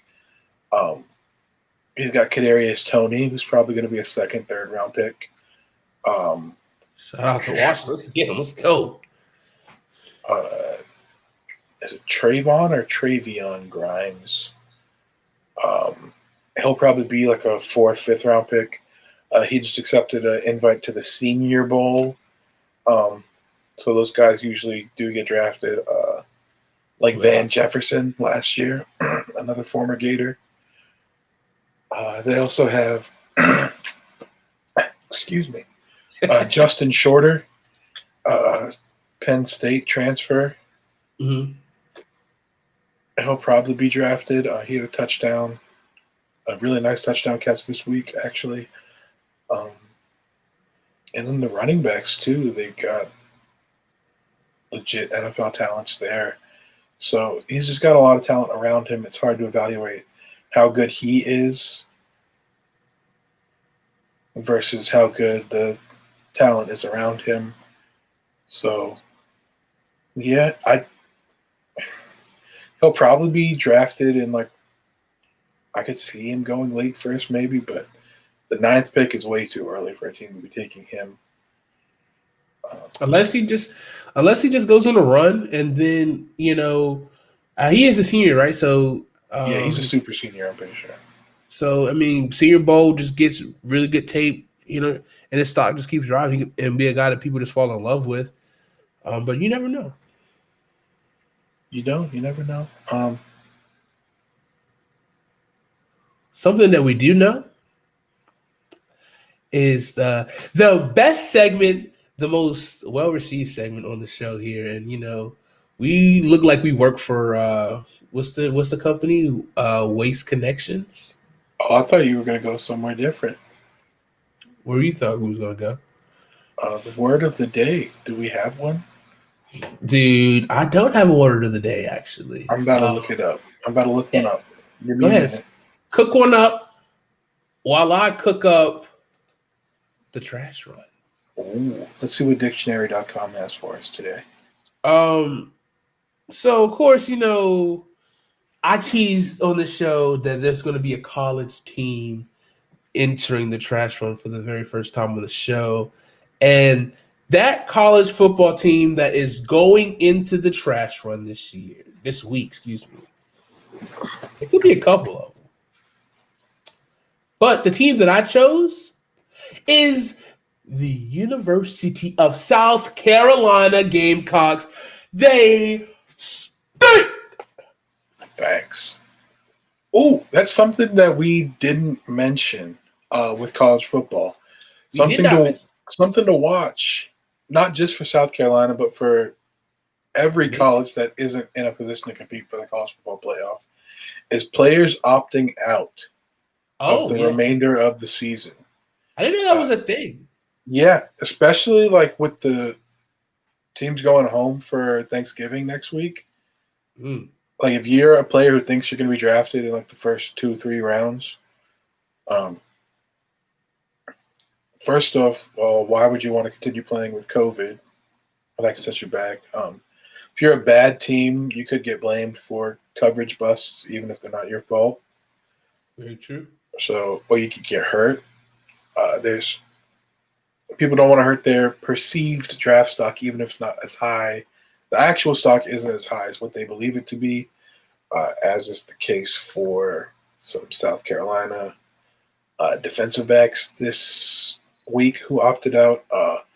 They lost their top two corners in J.C. Horn and Israel Mukwamu, and safety R.J. Roderick from Cane Bay. Shout out to Bay. Don't get me wrong. I would love to see all these guys drafted, especially RJ from the Bay and Israel Mukwamu's from Berkeley originally. So another Charleston area guy. So yeah, I would love to see these guys get drafted early. I just don't know if that's going to happen at this point. So I get opting out, especially with the coach that you committed to play for being fired. So yeah, opt out, evaluate your options before you commit to one thing or another. I mean, you could always transfer it to another school. Very true. Or just wait because Jamie Chadwell, baby, is on his way to USC. I'm predicting it because Jamie Chadwell, coach of Coastal Carolina University, is the king of the state of South Carolina. The king. He was at North Greenville, which I think that's South Carolina. That's North Carolina, isn't it? That's South Carolina. That's South Carolina. Is it? Yeah. Greenville. I thought North Greenville was North Carolina for some reason. I think you're just hearing the North and just kind of probably. Then went to Charleston Southern University, turned that program around, and then made his way. I mean, of course, he went to Delta State as well, but it's not in South Carolina. But you see my trend. Then he made the little trek to Coastal Carolina and got this team buzzing. And how awesome would it be for him to claim his throne of King of South Carolina by going to the worst school in South Carolina, but also going to one of the best divisions in all of college football, playing at SEC, going from the Big South to Sun Belt. I don't even know I know North Greenville's Division II. So Division II to the Big South to it was also Big South, and then they moved to the Sun Belt. Jamie Chadwell, claim your throne as King of South Carolina by coaching at USC this year. It's open. The throne is open for the taking, Jamie. Go ahead and take that. That's what I predicted. Or maybe, well, no, because Michigan's job is going to be open soon too. Does Jamie Chadwell have enough bravado to get a job at Michigan? I don't know if he does, but South Carolina is ripe for the picking. You recruit very well in the state of South Carolina. Your recruits can easily transfer over to big USC. USC is not that far from Myrtle Beach, Conway area, about a 2-hour drive. Come on, son, take your throne. as king of South Carolina. Because right now, South Carolina has had a terrible defense. And, as much as I hate to say this as well, there's going to be a second team. Well, it's not necessarily a full team, but a defensive team that's going in this trash run. I'm talking about the Ole Miss defense letting South Carolina just run all over them all night long, but scoring enough to win that game.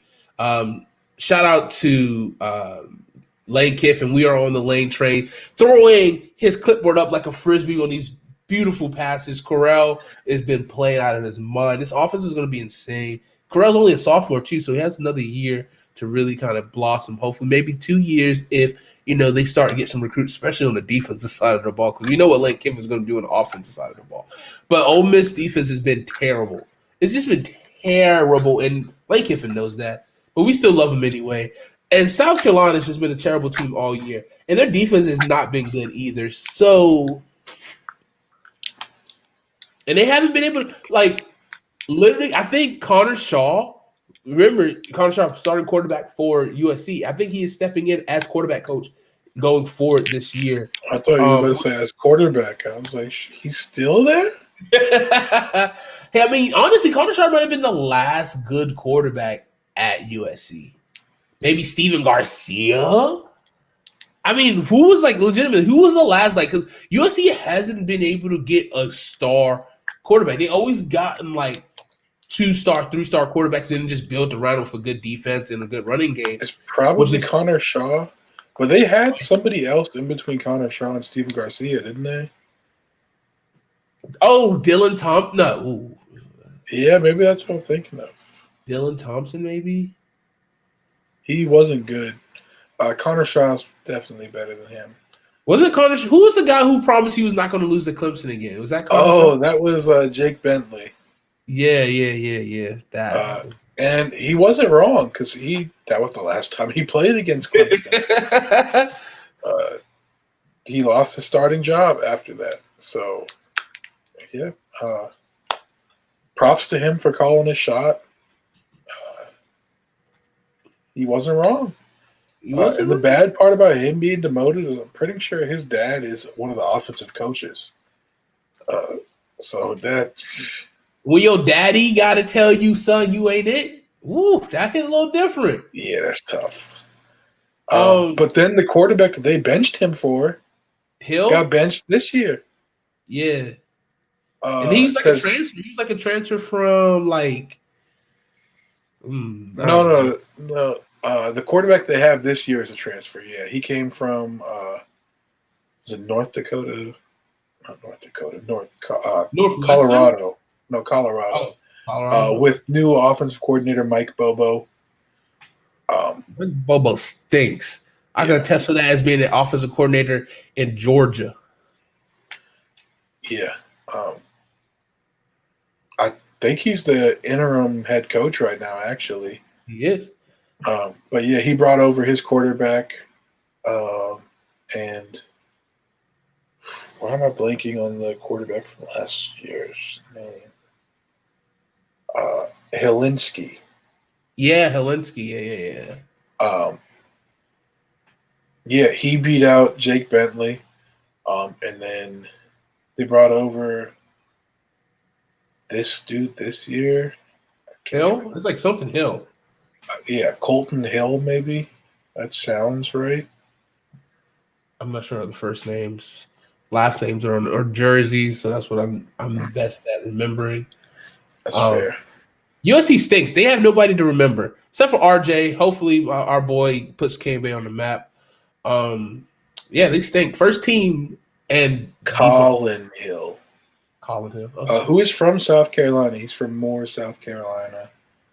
I just wish that the Steve Spurrier South Carolina teams were the last good teams to remember. He had that team cooking, and at least it was an interesting state championship game each year. Hopefully that comes back next year. But yeah, USC stinks. Hopefully they can turn it around. Jamie, reclaim your throne. See, Not reclaim it. Claim your throne as the king of South Carolina, baby. You got this. I think that's probably the best coach they could get. Like a lot of people have thrown out Hugh Freeze's name. He's at Liberty right now. He was at Ole Miss before all the Ole Miss allegations came out. They can't keep getting these like not like reject guys, but like guys who are like trying to get that like second chance. I mean, Will Muschamp, like I don't know why he got another job. That's literally the only time they've had success, though. They got Steve Spurrier after he kind of fell off at Florida. They got him as like the bounce back guy. Because otherwise, if Steve Spurrier was in his prime at Florida, when he was running up those national championship appearances, there's no chance he leaves Florida to go to South Carolina. That's the only reason they were able to get him is because he fell off. Yeah, but I mean, they keep doing that trend. Like literally, they fall for the rebound. Like they keep falling for the rebound person, thinking that this is going to be someone that's going to be special. But no, it's just a booty call. It's just for a little bit of time, and they need to find a young guy, develop, and just kind of get that program going in the right direction. And Jamie Chadwell is that guy. He's a guy does great recruiting. He's a great leader of men and has a good offense. His offense is a pretty good offense that runs the ball. It's very versatile. They have a good running game and passing game depending on their personnel. I think he can get that team together. That he can first, of course, one of his biggest priorities is always recruiting in the state of South Carolina, and with his ties to the state, he can bring in some talent with the resources of an SEC football team. Even though it's a low-tier SEC football team, it's still the SEC. And I think with the talent he was able to bring to Coastal, Charleston Southern, all the schools that he's been to, and then now he can do it the way he wants to. I'm pretty sure Jamie's always eyed that USC job. And I think timing could be perfect. Timing could be perfect this season, depending on how he finishes out this season. I think it makes the most sense. You want an up-and-coming guy. You don't want a guy on the downhill, because when you got a guy on the downhill, what is at the end of the hill?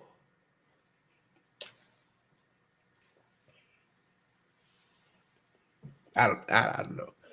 I don't know. That sounded good. Maybe I shouldn't have messed it up. It does sound good. I got a little distracted. It's rhetorical, but yeah. So yeah, that's the college trash run. Who has been stinking? Who do you want to throw in the trash run this week, Jonathan? Do you have a guy you want to throw in the trash run? NFL or college? Anywhere, anybody. It's open. Sheesh. All of my coworkers, basically. I've been putting them boys on my back this week. Ooh. But we're not going to get into that. We're talking about Holiday Johnny. We're talking about Holiday in the retail business. Not clutch. Hey, I got you, big dog. Thank you. Yep. I'm not going to say any names. No free publicity over here, but you know who you are. You stink.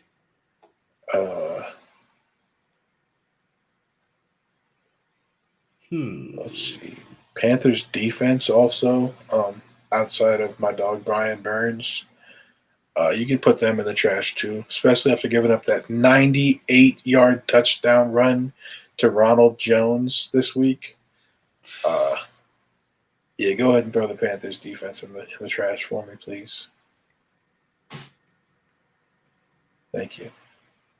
There they go. Bow. Much needed. Let's talk about the Hail Mary defense of the Buffalo Bills. Supposedly a strong defense. Supposedly, I mean, that was just a bad play. But when you got Nuke, he just dropped a bomb on you and ended the game. And they ended the game strongly. And that was great. That was great. That was a really great play. The throw, too. That throw left. That slow motion where, like, his hands in the middle of a pile of three defenders, and it just sticks. It just stuck to Nuke's hands, and he brought that down. That was a great play. Spider-Man hands. That was a great play. So to the Buffalo Bills, Hail Mary. I'm surprised, and I can't even blame this on. Is there three best DBs too? It was Tre'Davious White, who is a lockdown corner. Lockdown, as we talked about in the preseason. Check out that episode on YouTube, CJT Creation Box. And Micah Hyde and Jordan Poyer, who are maybe the best safety duo in the league. So they're certainly top three. And especially with Kyler Murray making magic, as someone said, Kyler Magic, or Murray Magic. Some are calling it the Hail Murray. I like that. I like that. I like to call it the Murray Nuke. Yeah. But hold up. Let's just go ahead and throw the Bills defense of backs and Hail Mary protection into the trash. That was definitely not a good play, but it's a lot more to talk about that as well. I think I have. Hold on. Do I have anybody else to go in the trash run? I think I do. I think I do, and this is gonna be controversial. And this is people might not like me. It might not even be that controversial this past week. I am throwing the Baltimore Ravens into the trash this week. Come for me, baby. Come for me if you want. No, I agree. Because I predicted this loss for Baltimore. Earn the Pylon picks on Thursdays. Check it out. You can see the episode available on our YouTube channel, CJT Creation Box.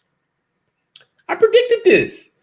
And the Ravens are slowly starting to crumble. Slowly but surely. When your quarterback goes on national radio, national television, I don't know if the Rich Eisen show is on television or not, but yeah, I think it is. When you said our plays stink, coaches, they're calling out our plays, sending shots to Greg Roman, who we've seen this before from Greg Roman. So he's literally playing out his offense. He has a 1 year, 2 year run, maybe. He's only in his second year with the offense, isn't it? Because he wasn't the head. Was he the coordinator that year with Flacco? Yeah, I think so.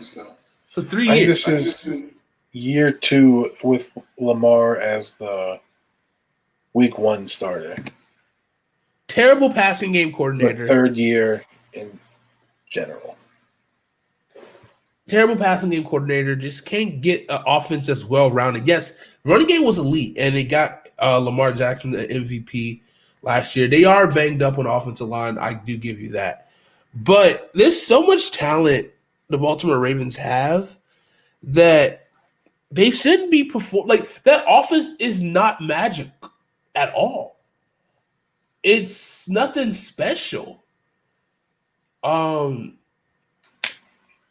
It's just nothing special, and I've been seeing it, and people just like, "Oh, Lamar Jackson, like Lamar Jackson is the most." Like, yes, he is talented, but I just don't. He's talented, but he's right now not being set up for success right now. But also, some of his talent is definitely leaking out. Is the bag leaking right now? I don't know. That's just me. I look into the future. I don't know, but speaking about MVP quarterback talent leaking, I got another contribution for the trash run. Uh-oh. Hold up. Before you do that, let me go ahead and formally. There it is. Into the trash they go. How about Danger Russ Wilson? Oh, Russell completing Wilson. A little bit over 50% of his passes, 22 of 37 for 248 yards and 2 interceptions. I believe he also lost a fumble. Yes, he did. 3 turnovers, no touchdowns. That's y'all's MVP? I don't know. He's been turning the ball over a lot. He's been he was a guy who was maybe like a 10 interception guy, but I think he might already have 10 interceptions on the season, if I'm not mistaken. I think he's at 7. I don't know. He's at 10. You're right. Like he's been turning the ball over way more. And the thing is too, right? So the narrative with Russell Wilson early on in his career, they thought he has a lot of talent, but they just didn't give him the offense. They just wanted to run the ball and then be a game manager. And as he started making more and more plays, that table slowly started to turn into this is Russell Wilson's team. He's going to win us the game. He's been doing it. But now it's like, is this too much pressure? Did he need to revert back? They had injuries this past week they had Alex Collins starting at running back. They had Chris Carson out. And another running back out this past week. Carlos Hyde. Yeah, Carlos Hyde. So definitely affect the running game because that's one thing. Alex Collins had been their starter before, though. He was there. I know that name sounded familiar. Well, he probably had to start from like injuries. He was in with the Ravens a couple of years ago too. Yeah. The Seahawks have had some really good running backs that they just cut or moved on from for no reason. Like Mike Davis started with the Seahawks. Alex Collins started with the Seahawks. They got Chris Carson, obviously, who they've kept so far. But there's been a couple guys who started with the Seahawks and bounced to another team and then kind of shown out. I think Bo Scarborough might have started with them last year too before he went to Detroit. They've just Pete Carroll loves running backs, and they get a lot of running backs, and then they end up having to cut or not re-sign some of those running backs, so they lose a lot of running backs. You can say it's an embarrassment of riches for the Seattle Seahawks. Sometimes it's a tough decision who to choose. They have a plethora of running backs in Seattle, which they could be running back central and just kind of, deviate running backs throughout the league. I had to get some type of SAT word into it for day for you guys. That was a good word, but it's not our word of the day. Oh. Our word of the day today is going to be the dictionary.com word of the day, which is irenic. Irenic. I-R-E-N-I-C. Irenic, which is an adjective meaning tending to promote peace or reconciliation, peaceful, or conciliatory. Is it? Is it a noun? It's an adjective. Okay. So, let's see. How can we use this in a sentence relating to something we've discussed so far? Wait, can you repeat the definition for me? Tending to promote peace. I'll just send you the link.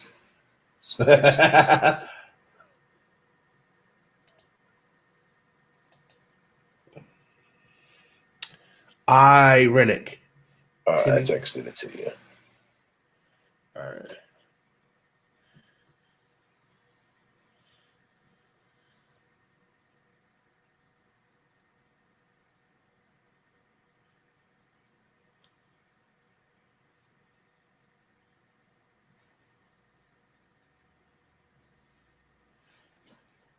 Let's see. I guess I can use it in something we've already started. We've talked about already. So the Milwaukee Bucks have made a couple of ironic moves in trading for Drew Holiday and Bogdanovich. Oh, okay. I see what you're saying. We're trying to promote peace and reconcile with Giannis to convince him to not leave them. Kind of like how a boyfriend might buy his girlfriend a nice piece of jewelry after she finds out he's been cheating on him. He's been cheating on her in an attempt to convince her to stay. That is also an ironic act. And some people say it might be ironic that he cheated on her after she didn't give him any kind of attention, love, or anything like that. But I'm not promoting cheating or anything over here. Of course not. But anytime there is cheating, you do have to wonder why. Was it something you did? Or is the other person just trash? You never know. I'm not saying it's one or the other. But you never want to find yourself caught in the trash run here on Hate2Pylon. But you can check it out every Tuesday here on this podcast. So check it out. You don't get caught in the trash run. Yes. But we can throw anybody who cheats in the trash. Go ahead and throw cheaters in the trash, CJ. Cheaters? You know what you are going? Yeah, we don't promote cheating here. Unless you have a good reason. Oh, I love it. Speaking of, all right, so I think we're gonna do something fun this week. We're gonna do something challenging. We're gonna do a 3-word recap for each game. We're gonna try to do no huddle. So you only have 3 words, and we're gonna move on. Okay. And then, but real quick before we get to that, we're gonna do our one pylon standout each. Who's one person that you want to shout out as being a standout, and we'll get a pylon.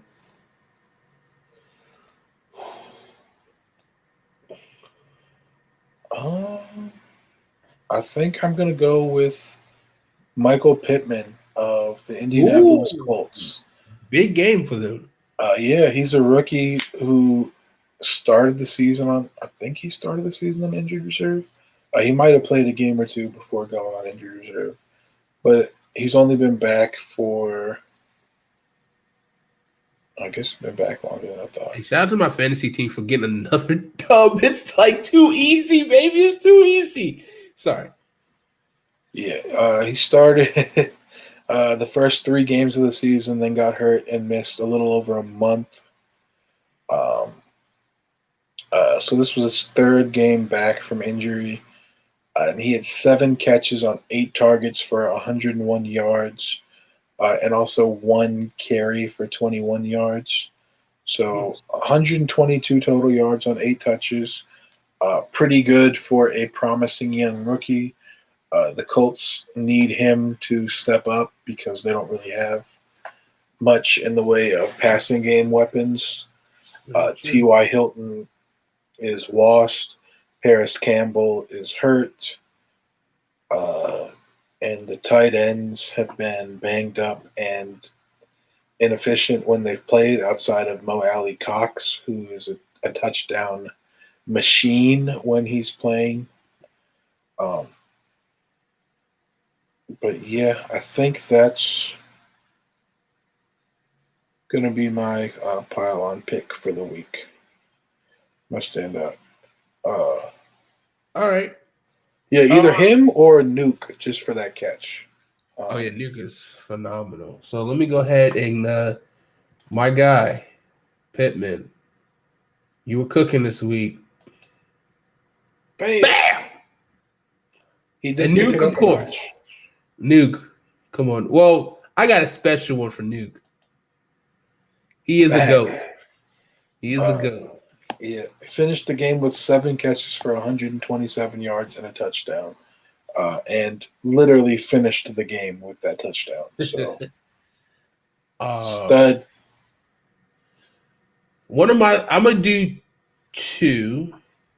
Well, not really 2. One is a shout out, quick shout out, Justin Jefferson, big game on Monday Night Football. Wish you would have finished with a touchdown. That would have been great. Adam Thielen stole 2 of them for you, but it's all good. You did the work. But a standout that I got to give a shout out to is Ben Roethlisberger. Big game. First and foremost, had no idea he was going to play this week. I didn't think he was going to get activated, especially dealing with the knee injury and also COVID. He got put on the COVID list. I think it was exposure, was it? So he cleared before the game, didn't practice all week. He finished 27 for 46, 333 yards, and 4 tutties. 4 tutties. Last 2 games he's thrown for 7. which is pretty good. I mean, but he played against the Bengals and the Cowboys the last 2 weeks, so. But yeah, pretty good game, especially coming off with no practice. And beating COVID again, beating the list. Pretty impressive. Steelers continue to stay undefeated, which is awesome to see. They play against Jags next week, which could it be a trap game, especially because after that they got the revenge game against the Baltimore Ravens. So that should be interesting. I'm not looking forward to week 13 because we play the Steelers. I hope it is a trap game, and I hope the Jags come out victorious. You never know. Could Gardner Minshew be back this week, or is it Cody Luton? Jake. Hey, I said Cody again. Jake Luton. You got Cody on the brain, huh? That's just your go-to name? All white boys are named Cody? I guess so. Jeez. Well, Cody Rhodes, wrestler for All Elite Wrestling, who is based out of Jacksonville, whose owner is Tony Khan, who is Shad Khan's son. Boom, that's the connection. Oh, I'll allow it. That was nice mental gymnastics. But yeah, big win, keeps the Steelers undefeated. Could they go all the way? I don't know. I mean, they have Baltimore, Washington. They have Jags, Baltimore, Washington, Buffalo, Cincinnati again, Indianapolis, and Cleveland. So out of these games, Baltimore, Washington, Buffalo, and Colts have some of the best defenses in the league. Should be a big tough, especially playing against Baltimore again and Buffalo. Buffalo, yeah. I think those are the two games that could possibly get them. Besides the Jags this week. I mean, and especially how the ebbs and flows of this game goes. You got Jacksonville, then Baltimore, Washington, then Buffalo, Cincinnati, then the Indianapolis Colts, and then Cleveland. So it's really like a really ebbs and flow game. You really got like one of these games could really catch you. Like you can't lack. You can't get caught lacking. Facts. All right, so here we go to the main finale. 3 words NFL review this week because we are running out of time, my friend. So here we go. First game. Who was the Thursday night game? Indianapolis versus Tennessee. Oh, this one's easy. #free Jacoby. Yes, sir. I'm going to second that. Jacoby scored tutty. Facts. All right. Cool. I like it. Good energy so far. Second game. Let's go straight to Philadelphia versus the Giants. Where is that game? Oh, there it is. Let's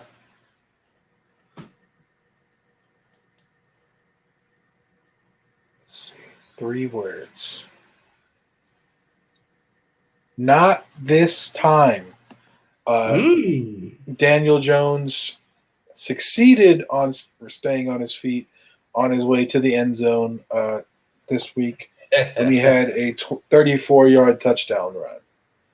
Unlike the 80-yard run he had a couple weeks ago where the turf monster got him and he ended up eating the turf, which was hilarious.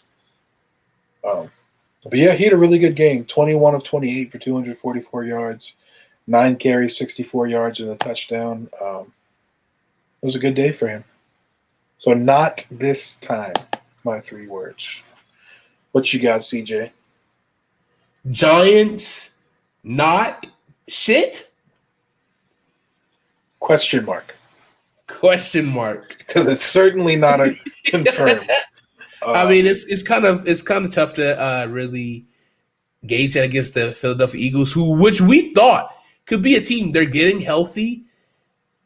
Obviously not healthy enough. Maybe are the Eagles better when they're hurt? Alshon Jeffrey, this is his first game back. He had one target but did not have a catch.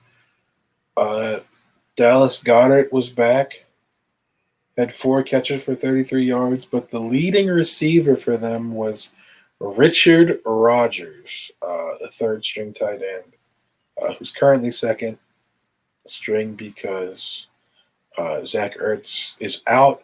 But he was just put on the, I believe they're activating him from IR this week or next week, so he should be back soon. Is it too little, too late? I mean, maybe, but who knows? Right. Next game, Jacksonville versus Green Bay.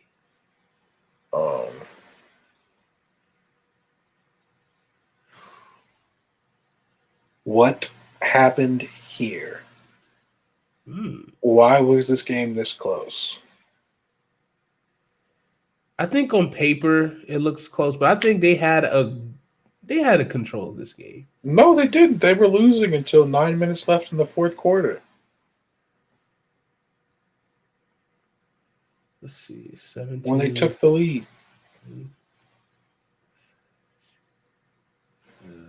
It was 20, but it was about 3, maybe 6. They were still losing. But that's not. I mean, when you got Aaron Rodgers, that's not much. Listen, I didn't say they were getting destroyed. I said they were losing. I mean, the temperature. I mean, I'm pretty sure the weather was pretty bad that week. This game.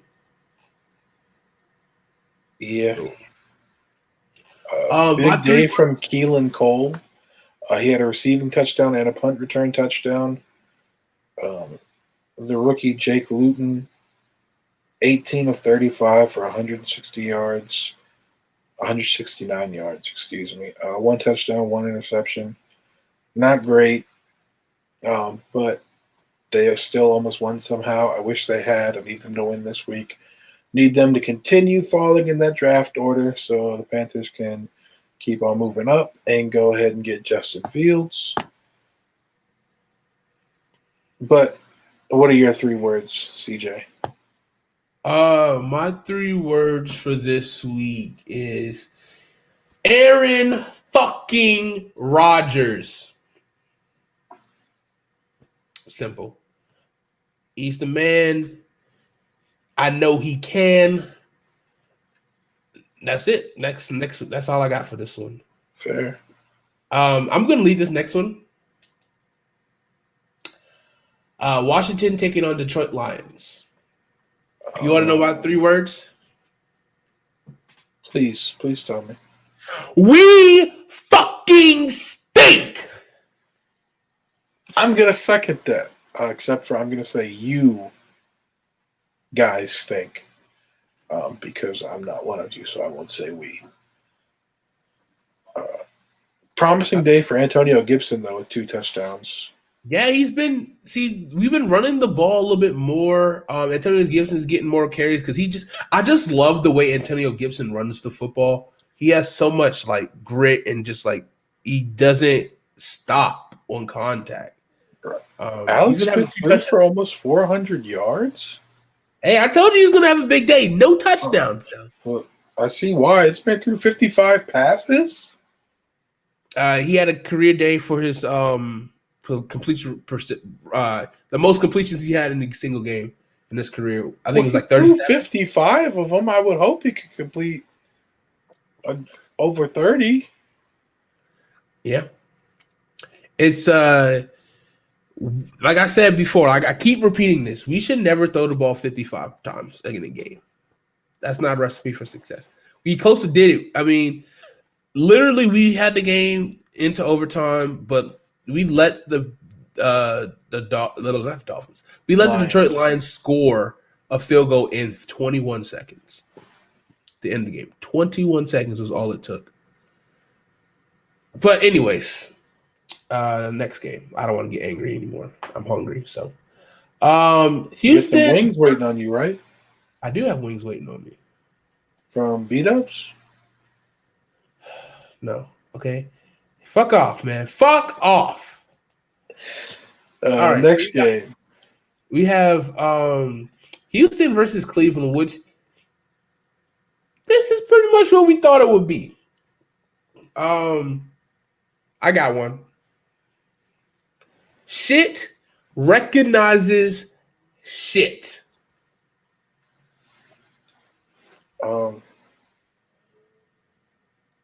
7-10 victory for Cleveland. Hey, Nick Chubb is back, and I didn't expect him to return this week, but he came back in full force. This team is better when you have Nick Chubb and Kareem Hunt going at both times. Yeah, I mean, Kareem Hunt, 20? Hold on, let me get the statties. Here we go. Stats. 19 carries for 104 yards and 3 catches for 28 yards. Yeah, for Kareem Hunt, but Nick Chubb, 19 carries, 126 yards and a touchdown. Could have had 2, but stepped out at the 1-yard line. Fantasy owners were hurt. Why did he step out instead of just going down? I have no idea. It was he could have he had ample time of literally because on the sideline. I mean, I guess you get the yards for this. He still could have laid down inside the 1. I don't know. Momentum, I don't know. Just not a good play. Yeah, it didn't make sense. But yeah, that's the recipe for success. They ran the ball. Was that not 40? Yeah, about 41 times. It's the Ron Rivera way for success. Yeah, I mean, but when you have 2 really elite running, not to say elite, but 2 really good, one elite, one really good running back, you get the ball in their hands and you take the ball, you keep the ball out of Baker Mayfield's hands to not lose the game for you. Because Baker stinks. So yeah, I mean, and it's crazy right now. The Cleveland Browns, 6-3. Yeah, my 3 words are going to be feed Kareem Hunt. I know Nick Chubb is back, but I don't have him on my fantasy team. I have Kareem Hunt. So. Same. As long as he keep featuring him in the passing game, I am okay. Facts. All right, next game, Tampa Bay Buccaneers versus the Carolina Panthers. I'll let you lead this one off because I know exactly what I'm going to say, and I told you this on Thursday. Where's the D? Panthers defense did not show up.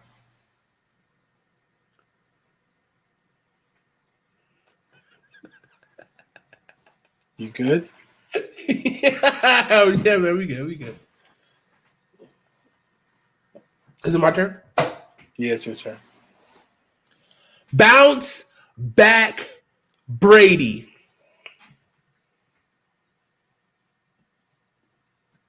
That's Classic fair, but bounce see, back what game. you don't know is I purposely said we were going to win so that we could lose. It's called reverse psychology, and it was successful. Reverse optimism, I wanted us to lose so we could get a better draft pick, and we did. So who's the real winner here? The Bucks, but also me. Speaking of some winners, how about the battle of the young ones? Pick 5 versus pick 6. Los Angeles Chargers losing to the Miami Dolphins, who are 6-3 right now, who are rolling. And they're still going to get a top 5 pick because the Texans stink, and the Dolphins have the Texans pick this year. Literally the greatest thing. That's the most ideal fucking situation. They could win the Super Bowl and still get a top 5 pick this year. And think about this: win the Super Bowl, but still, they could. Even if Tua didn't pan out to who they wanted to be, and they still had that pick to give them that insurance. That's why they wanted to throw Tua out there. You can literally, it's like you have that insurance policy to possibly get you another top 5 talent quarterback. Because 1, you see what Tua has, and 2, if Tua is bad, then you just lose with Tua, take the 5th pick, and whatever pick they get, they end up with their own pick. Trade that for a top 2, 3 pick, and then you get Justin Fields or Zach Wilson or Trey Lance or whoever else they want. not named Trevor Lawrence because he's going first overall. If he declares, which I cannot confirm that he will. He's weighing all his options. Gotta My keep them three all on words. the table. My 3 words for this week for this game. D2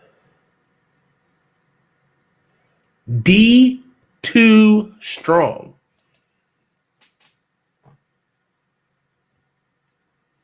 Miami's defense has been a pretty good. Has been really carrying this team for the most part. Besides, I mean, two is good play, but that strong, fierce defense has been really well. Which is, I think, they're fueling each other on both sides of the ball. I think Van Noy might be out. He did get hurt. I saw. Not sure how the extent of the injury.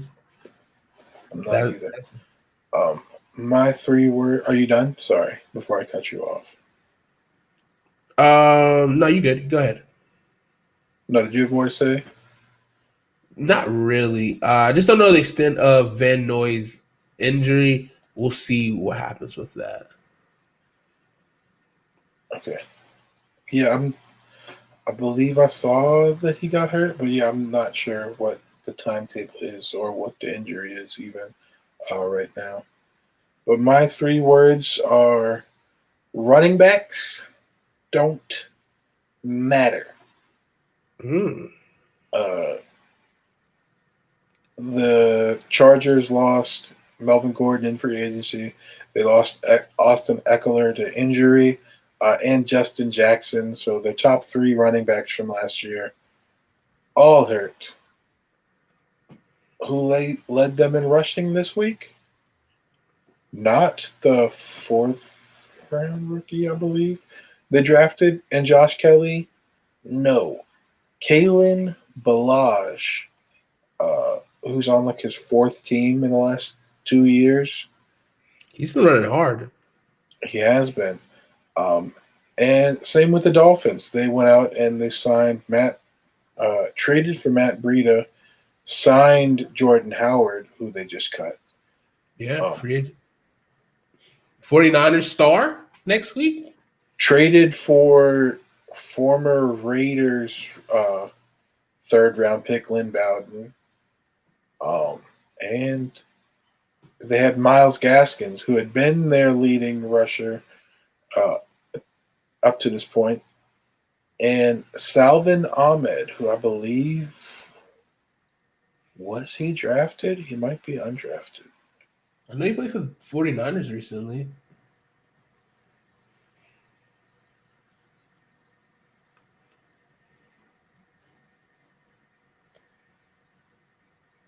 Yeah, undrafted this year, out of Washington.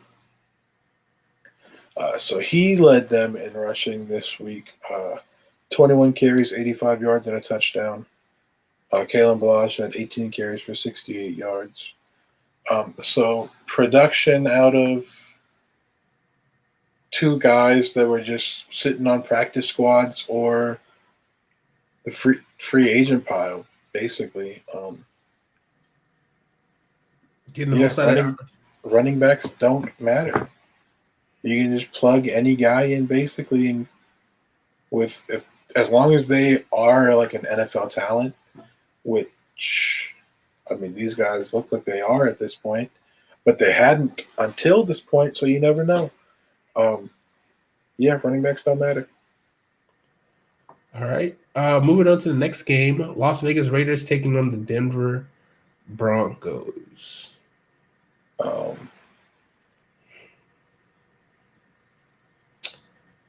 I'm going to say broken lock dreams. I believe it was you reported earlier that Drew Lock is dealing with a rib injury.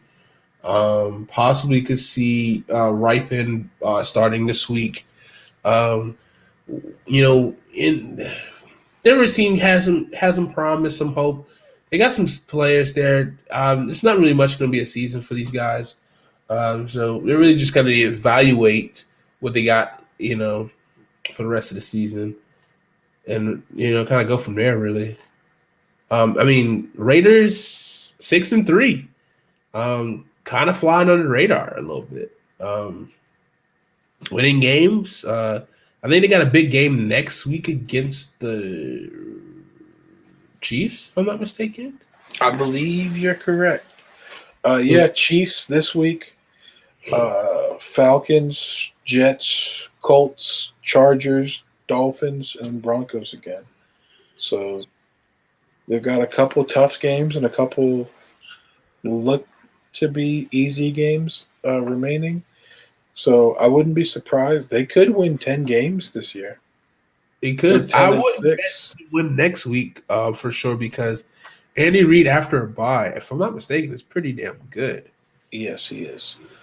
And the Raiders also beat the Chiefs the last time they played. So I think the Chiefs are going to have a little extra chip on their shoulder. But my 3-word recap for this game is going to be Broncos lock jaw because they suck.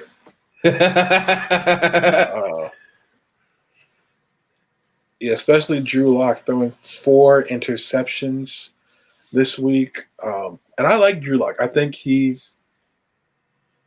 that's why he's like a Jay Cutler. Like you can win with him, but I don't think he's going to be the guy you win because of. I don't know. Never want to hear that. First off, their offensive line isn't very good. But then when you lose your number 1 receiver week 2 of the season, you kind of have to adjust your expectations a little bit. And the Broncos never did that. Losing Cortland Sutton, obviously they still have Jerry Jeudy, and Noah Fant. But Noah Fant's kind of been disappointing so far for where they took him in the draft. Especially compared to TJ. Yeah. TJ's been pretty good. Getting good chemistry with Matt Stafford. Yeah. But he was actually getting outplayed by Albert O this year before Albert tore his ACL. The rookie from Missouri. But, yeah, well, the running game wasn't very good. Passing game definitely wasn't very good. And the defense wasn't good. So hard to win when you can't run or throw the ball and stop the other team from running or throwing the ball. So, speaking of hard to win, it's hard to win when you have a quarterback who throws a perfect Hail Mary. And I'm talking about Arizona beating the Buffalo Bills 32-30. And Arizona goes to another team, moves to 6-3, and Buffalo falls to 7-3, but still in pretty good position. But with the Miami Dolphins winning, they are only a game out from first place in the AFC East, which makes it some interesting football. My 3, I mean, this is pretty self-explanatory. DeAndre fucking Hopkins. Yeah. He's insane, but that's just the kind of player he's been basically since he came into the league. He's a stud. Everybody knows it. Just not enough appreciation, really. No, really not. I'm going to go with the deliverer of that pass, as you went with the recipient. I'm going to go Kyler MVP Train. MVP is one word. I'm counting it as one. I might have cheated a little bit there. But I'll just say MVP then. If you're gonna call into question my use of MVP, I was just making sure. Hey, Kyler MVP Train, I like it. It stays alive thanks to the big assist from Nuke in the end zone on the Hail Mary. But let me look at the stats for the year. I think he's got like 8 rushing touchdowns, if I'm not mistaken. Oh, he's been running the rock straight up. He's got 2,375 yards passing, 17 touchdowns, and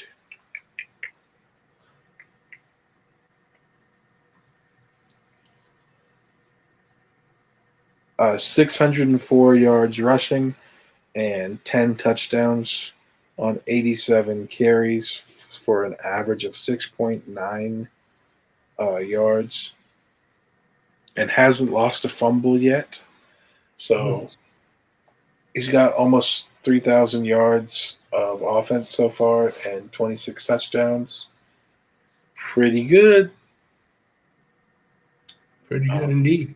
And some people's MVP, Russell Wilson, has been turning the ball over like nobody's business the last couple of weeks. So I think that MVP race is kind of wide open. Maybe not wide open. I think there's 4 clear names at the top still. Russ, Kyler, Josh Allen, and of course Patrick Mahomes. Mahomes hasn't really done any of his like craziness that he did the first 2 years, but just that consistency. He hasn't had the lows or the highs some of the others have had, but it's been very consistent. He's chugging along. So as Josh Allen and Russell Wilson continue to kind of fall off a little bit, he's staying steady. And we'll have to see if Kyler can keep up and keep limiting those low games for him, which this game was looking like it could have been until the end, which is why I'm saying the MVP train keeps rolling, because he was bailed out by Nuke and probably saved. If he does win MVP, this will probably be the game that saved that for him, because without that touchdown, this is a bad game for him. You also can't disrespect Aaron Rodgers, is what he's been doing as well. Yeah. He's probably 5. And I do like Aaron, but he's got Devontae Adams. He's got Aaron Jones. He got some help. Yeah. That's it. But, I mean, Kyler just has Nuke. He doesn't have a running back. He is the running back. That is true. Okay, on to the next game. We got 4 left. New Orleans and San Francisco. I mean, this was pretty simple. Free Jameis Winston or eat some dubs. Either or. Look, column A, column B. Yeah. Well, you take one, I'll take the other. Okay. I'll take eat some dubs. Okay, I'll take free Jameis Winston. Because the NFL is just a more fun place when Jameis is a starting quarterback. Very true. And I'm gonna say this last thing, and I want to move on. If Jameis Winston is starting quarterback, how is Taysom Hill Steve Young? Just curious. He's not. Okay, so moving on. Los Angeles Rams taking on the Seattle Seahawks, where this is the best division in football. We predicted this. We called this early on, that this new NFC West is going to be the best division in football. Honestly, if the 49ers would have been able to snuck a victory against the Saints this week, they would have still been in contention. But I mean, even still, I think they're like 4-5 right now, maybe 4-6. Not terrible. Definitely defeated with a lot of injuries, but I mean, Seattle is 6-3. Yeah, they're both 6-3 now. 6-3 teams. All 3 teams are 6-3, if I'm not mistaken. Mm-hmm. So I mean, it's a very close race. I mean, one of these, it definitely would be 2 teams represented at least in the playoffs, maybe 3 with the expanded playoffs. Who knows? Let's see. What is my 3 words for this game? Fuck. Golf.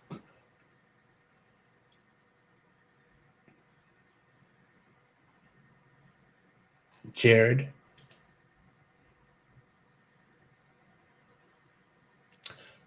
I don't got much to say. Just golf, Jared. I think. Damn. Fuck golf, Jared. I mean, Jared Goff, 27 for 37, 302 yards. Malcolm Brown had 6 carries for 33 yards and 2 rushing touchdowns. Darrell Henderson, 7 carries for 28 yards and 1 rushing touchdown. They ran the ball efficiently. I mean, Jared Goff threw the ball pretty well. No touchdowns, no interceptions as well, which is a key thing. Mm-hmm. I think biggest things more, I guess I could say, is the fact that Russell Wilson threw for 2 interceptions and leading the team in rushing yards. It should be. I mean, this is only going to keep playing out more. The Rams are a weird team. Like I said before, they could be a team that could be really good or a team that is like not. And I mean, Sean McVay's too good of a head coach, which we're seeing this year, to let the team be bad. It's just what he can do to opportunize and utilize is more, I guess I should say, Jared Goff and making him a competent quarterback because he is so streaky. It is like a window, a clean glass window. Yeah. But yeah, this week we got good Jared Goff. Good Jared Goff is very good. There's a reason why he was the first overall pick in his draft. Which I forget. Bad Jared Goff is bad. But my 3 words for this game are going to be Darius Williams stud. He had 2 interceptions of Russell Wilson and also had that crazy pass deflection in the corner where he like floated and knocked that pass away from Tyler Lockett in the corner of the end zone. Oh, yeah. Touchdown. That was a good play. So, yeah, I'm going to give him his credit. Darius Williams stud is my 3 words for this game. All right, 2 more games left, and we are going to be in the AFC North. We're talking about the Pittsburgh Steelers remaining undefeated, beating the Cincinnati Bengals, and Ben beats COVID is my 3 words. And the Bengals. And the Bengals. Yeah, obviously we already talked about Ben Roethlisberger and what he did. My 3 words are going to be T.D. Higgins. You mentioned Justin Jefferson earlier. I talked about Michael Pittman. But it's time to give credit to the best rookie receiver in the league this year, and that is T. Higgins of the Cincinnati Bengals. Also of the Clemson Tigers. 7 catches, 115 yards, and a touchdown this week. I think he's become that number 1 weapon in that passing offense. Definitely surpassed A.J. Green. I think he's surpassed Tyler Boyd now. So, yeah, if you have him on your fantasy team, consider yourself lucky because the guy is a touchdown machine. He is. Hopefully he continues for good old Jerry Burrow. Yeah, we need them to start racking up some wins so they can fall down that draft order. The Panthers can slide on up. Same with the Washington football franchise. I don't know. You guys need to fall. Big fall. You're going to win your division and draft like 20th. No. I would love to win our division and draft 10. I'd be happy with that. You can't. Never say never. If you win your division, you make the playoffs. Therefore, all right, because you automatically go to the correct. Anyways, that's how the Panthers went 6-7-1 one year and made the playoffs. or 7-8-1. Sorry, because every other team was like 7-9 or 6-10. Okay. So last game, Baltimore versus New England. We talked about this earlier. Let's see. New England goes to 4-5. It could go on a run. And actually, I mean, if they win out, I mean, they could be in the playoffs. I got three words for you. Cam isn't washed. Oh, okay. 13 of 17 for 118 yards and a touchdown.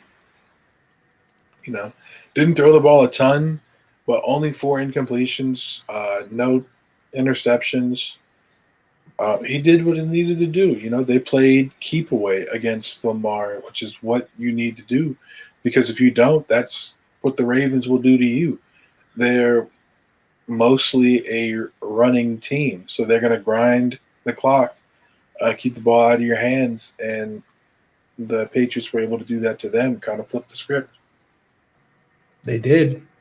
I'm going to go with Bill Belichick, baby. He still is the GOAT of head coaches, and he's going to get his team right, and he's going to do what he can do. He's going to sneak off a couple victories. Will they try to go for a run? Who knows? But I predicted this. I called it. Maybe my 3 words should have been "I told you." So, I told y'all. That's better. I told y'all. But yeah, Bill Belichick. You just can't count out Bill Belichick and his teams. He's starting to steady the ship and trying to get a rhythm going. Jacoby Myers is definitely it's coming along, throwing a touchdown pass this week, which is really cool.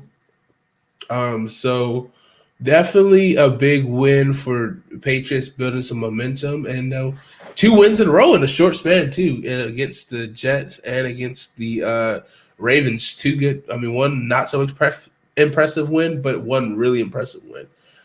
So yeah, you gotta love it. Yeah, I'm in the last game, Monday night game. Minnesota defeated the Chicago Bears 19-13. My 3 words are going to be Patterson revenge game. Cordero Patterson was a first-round pick of the Vikings 7 years ago, I believe. It was the same year Minnesota picked up an undrafted receiver by the name of Adam Thielen. So it's just kind of funny to see those two. The first-round pick is on his 4th team since then. And Adam Thielen's become one of the better receivers in the league. But CPAT showed him why they made that pick in the first place. He had that 104-yard kickoff return for a touchdown. Also led the Bears in rushing with 12 carries for 30 yards. And added 2 catches for 19 yards. So he was all over the field for them, and scored their only touchdown of the game, even though they lost. Just a big game from him. He doesn't get enough credit as probably the best kick returner in NFL history. Over Devin Hester. I said kick returner. Devin Hester is the best punt returner in NFL history. Okay. Both playing for Chicago, too. They got rich history, good specialists. Yeah. But I'm giving him his credit. Not a lot of people do, so that's what I'm here for. Yeah, I think you just skipped straight to the Monday Night Football game. I definitely didn't count that one. But Justin Jefferson, baby, big time game. Adam Thielen did well, but Justin Jefferson playing ball. I mean, he's kind of stepping in as that Stephon Diggs that they lost, and could he blossom into that caliber wide receiver? Who knows? This is a great class of wide receivers. I mean, that's come out. I mean, a lot of them are producing. So we shall see. We shall see. Yeah, I think that's it. That is it for you guys. Long episode today. Catch us back. We talked about a lot. We talked about a little bit of wrestling. We talked about some basketball. We talked about college football and NFL. All for you guys because we love you. But yeah, thank you for watching. That's all we got because I have nothing left. I'm hungry. I'm so hungry. Tired. I got to be at work in like 5 hours. But this was a goat of a show, and we're about to leave. We'll catch you guys on Thursday where we catch the fallout of the NBA draft, and we talk some more football and our picks, Pylon picks on Thursday. So have a good night, everyone. Are we doing the Thursday night pick right now? Oh, yeah, let's do that. Who plays forgot that last week. Those are Cardinals, Seahawks at Seattle. Oh, my. Arizona rolling. Oh, but wait. Bounce back game for Seattle, though. This could be prime time bounce back game. Where is it at again? Seattle.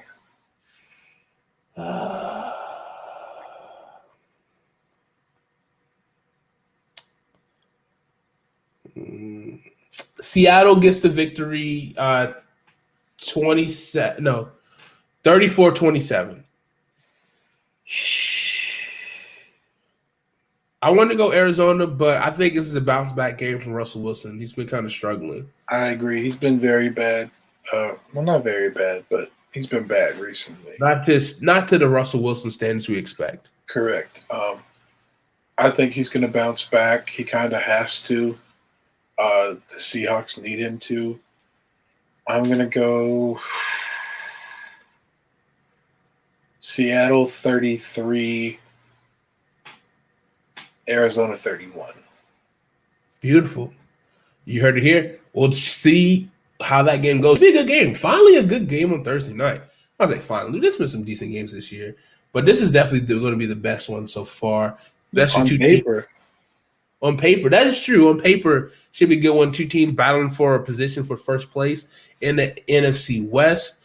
Who shall come out top? Who shall come out on top? But we know who is the best sports podcast who will come out on top every single time. That is Hate2Pylon. I've been CJ. This is Jonathan. Have a good night, everybody, and get some sleep. See you on Thursday.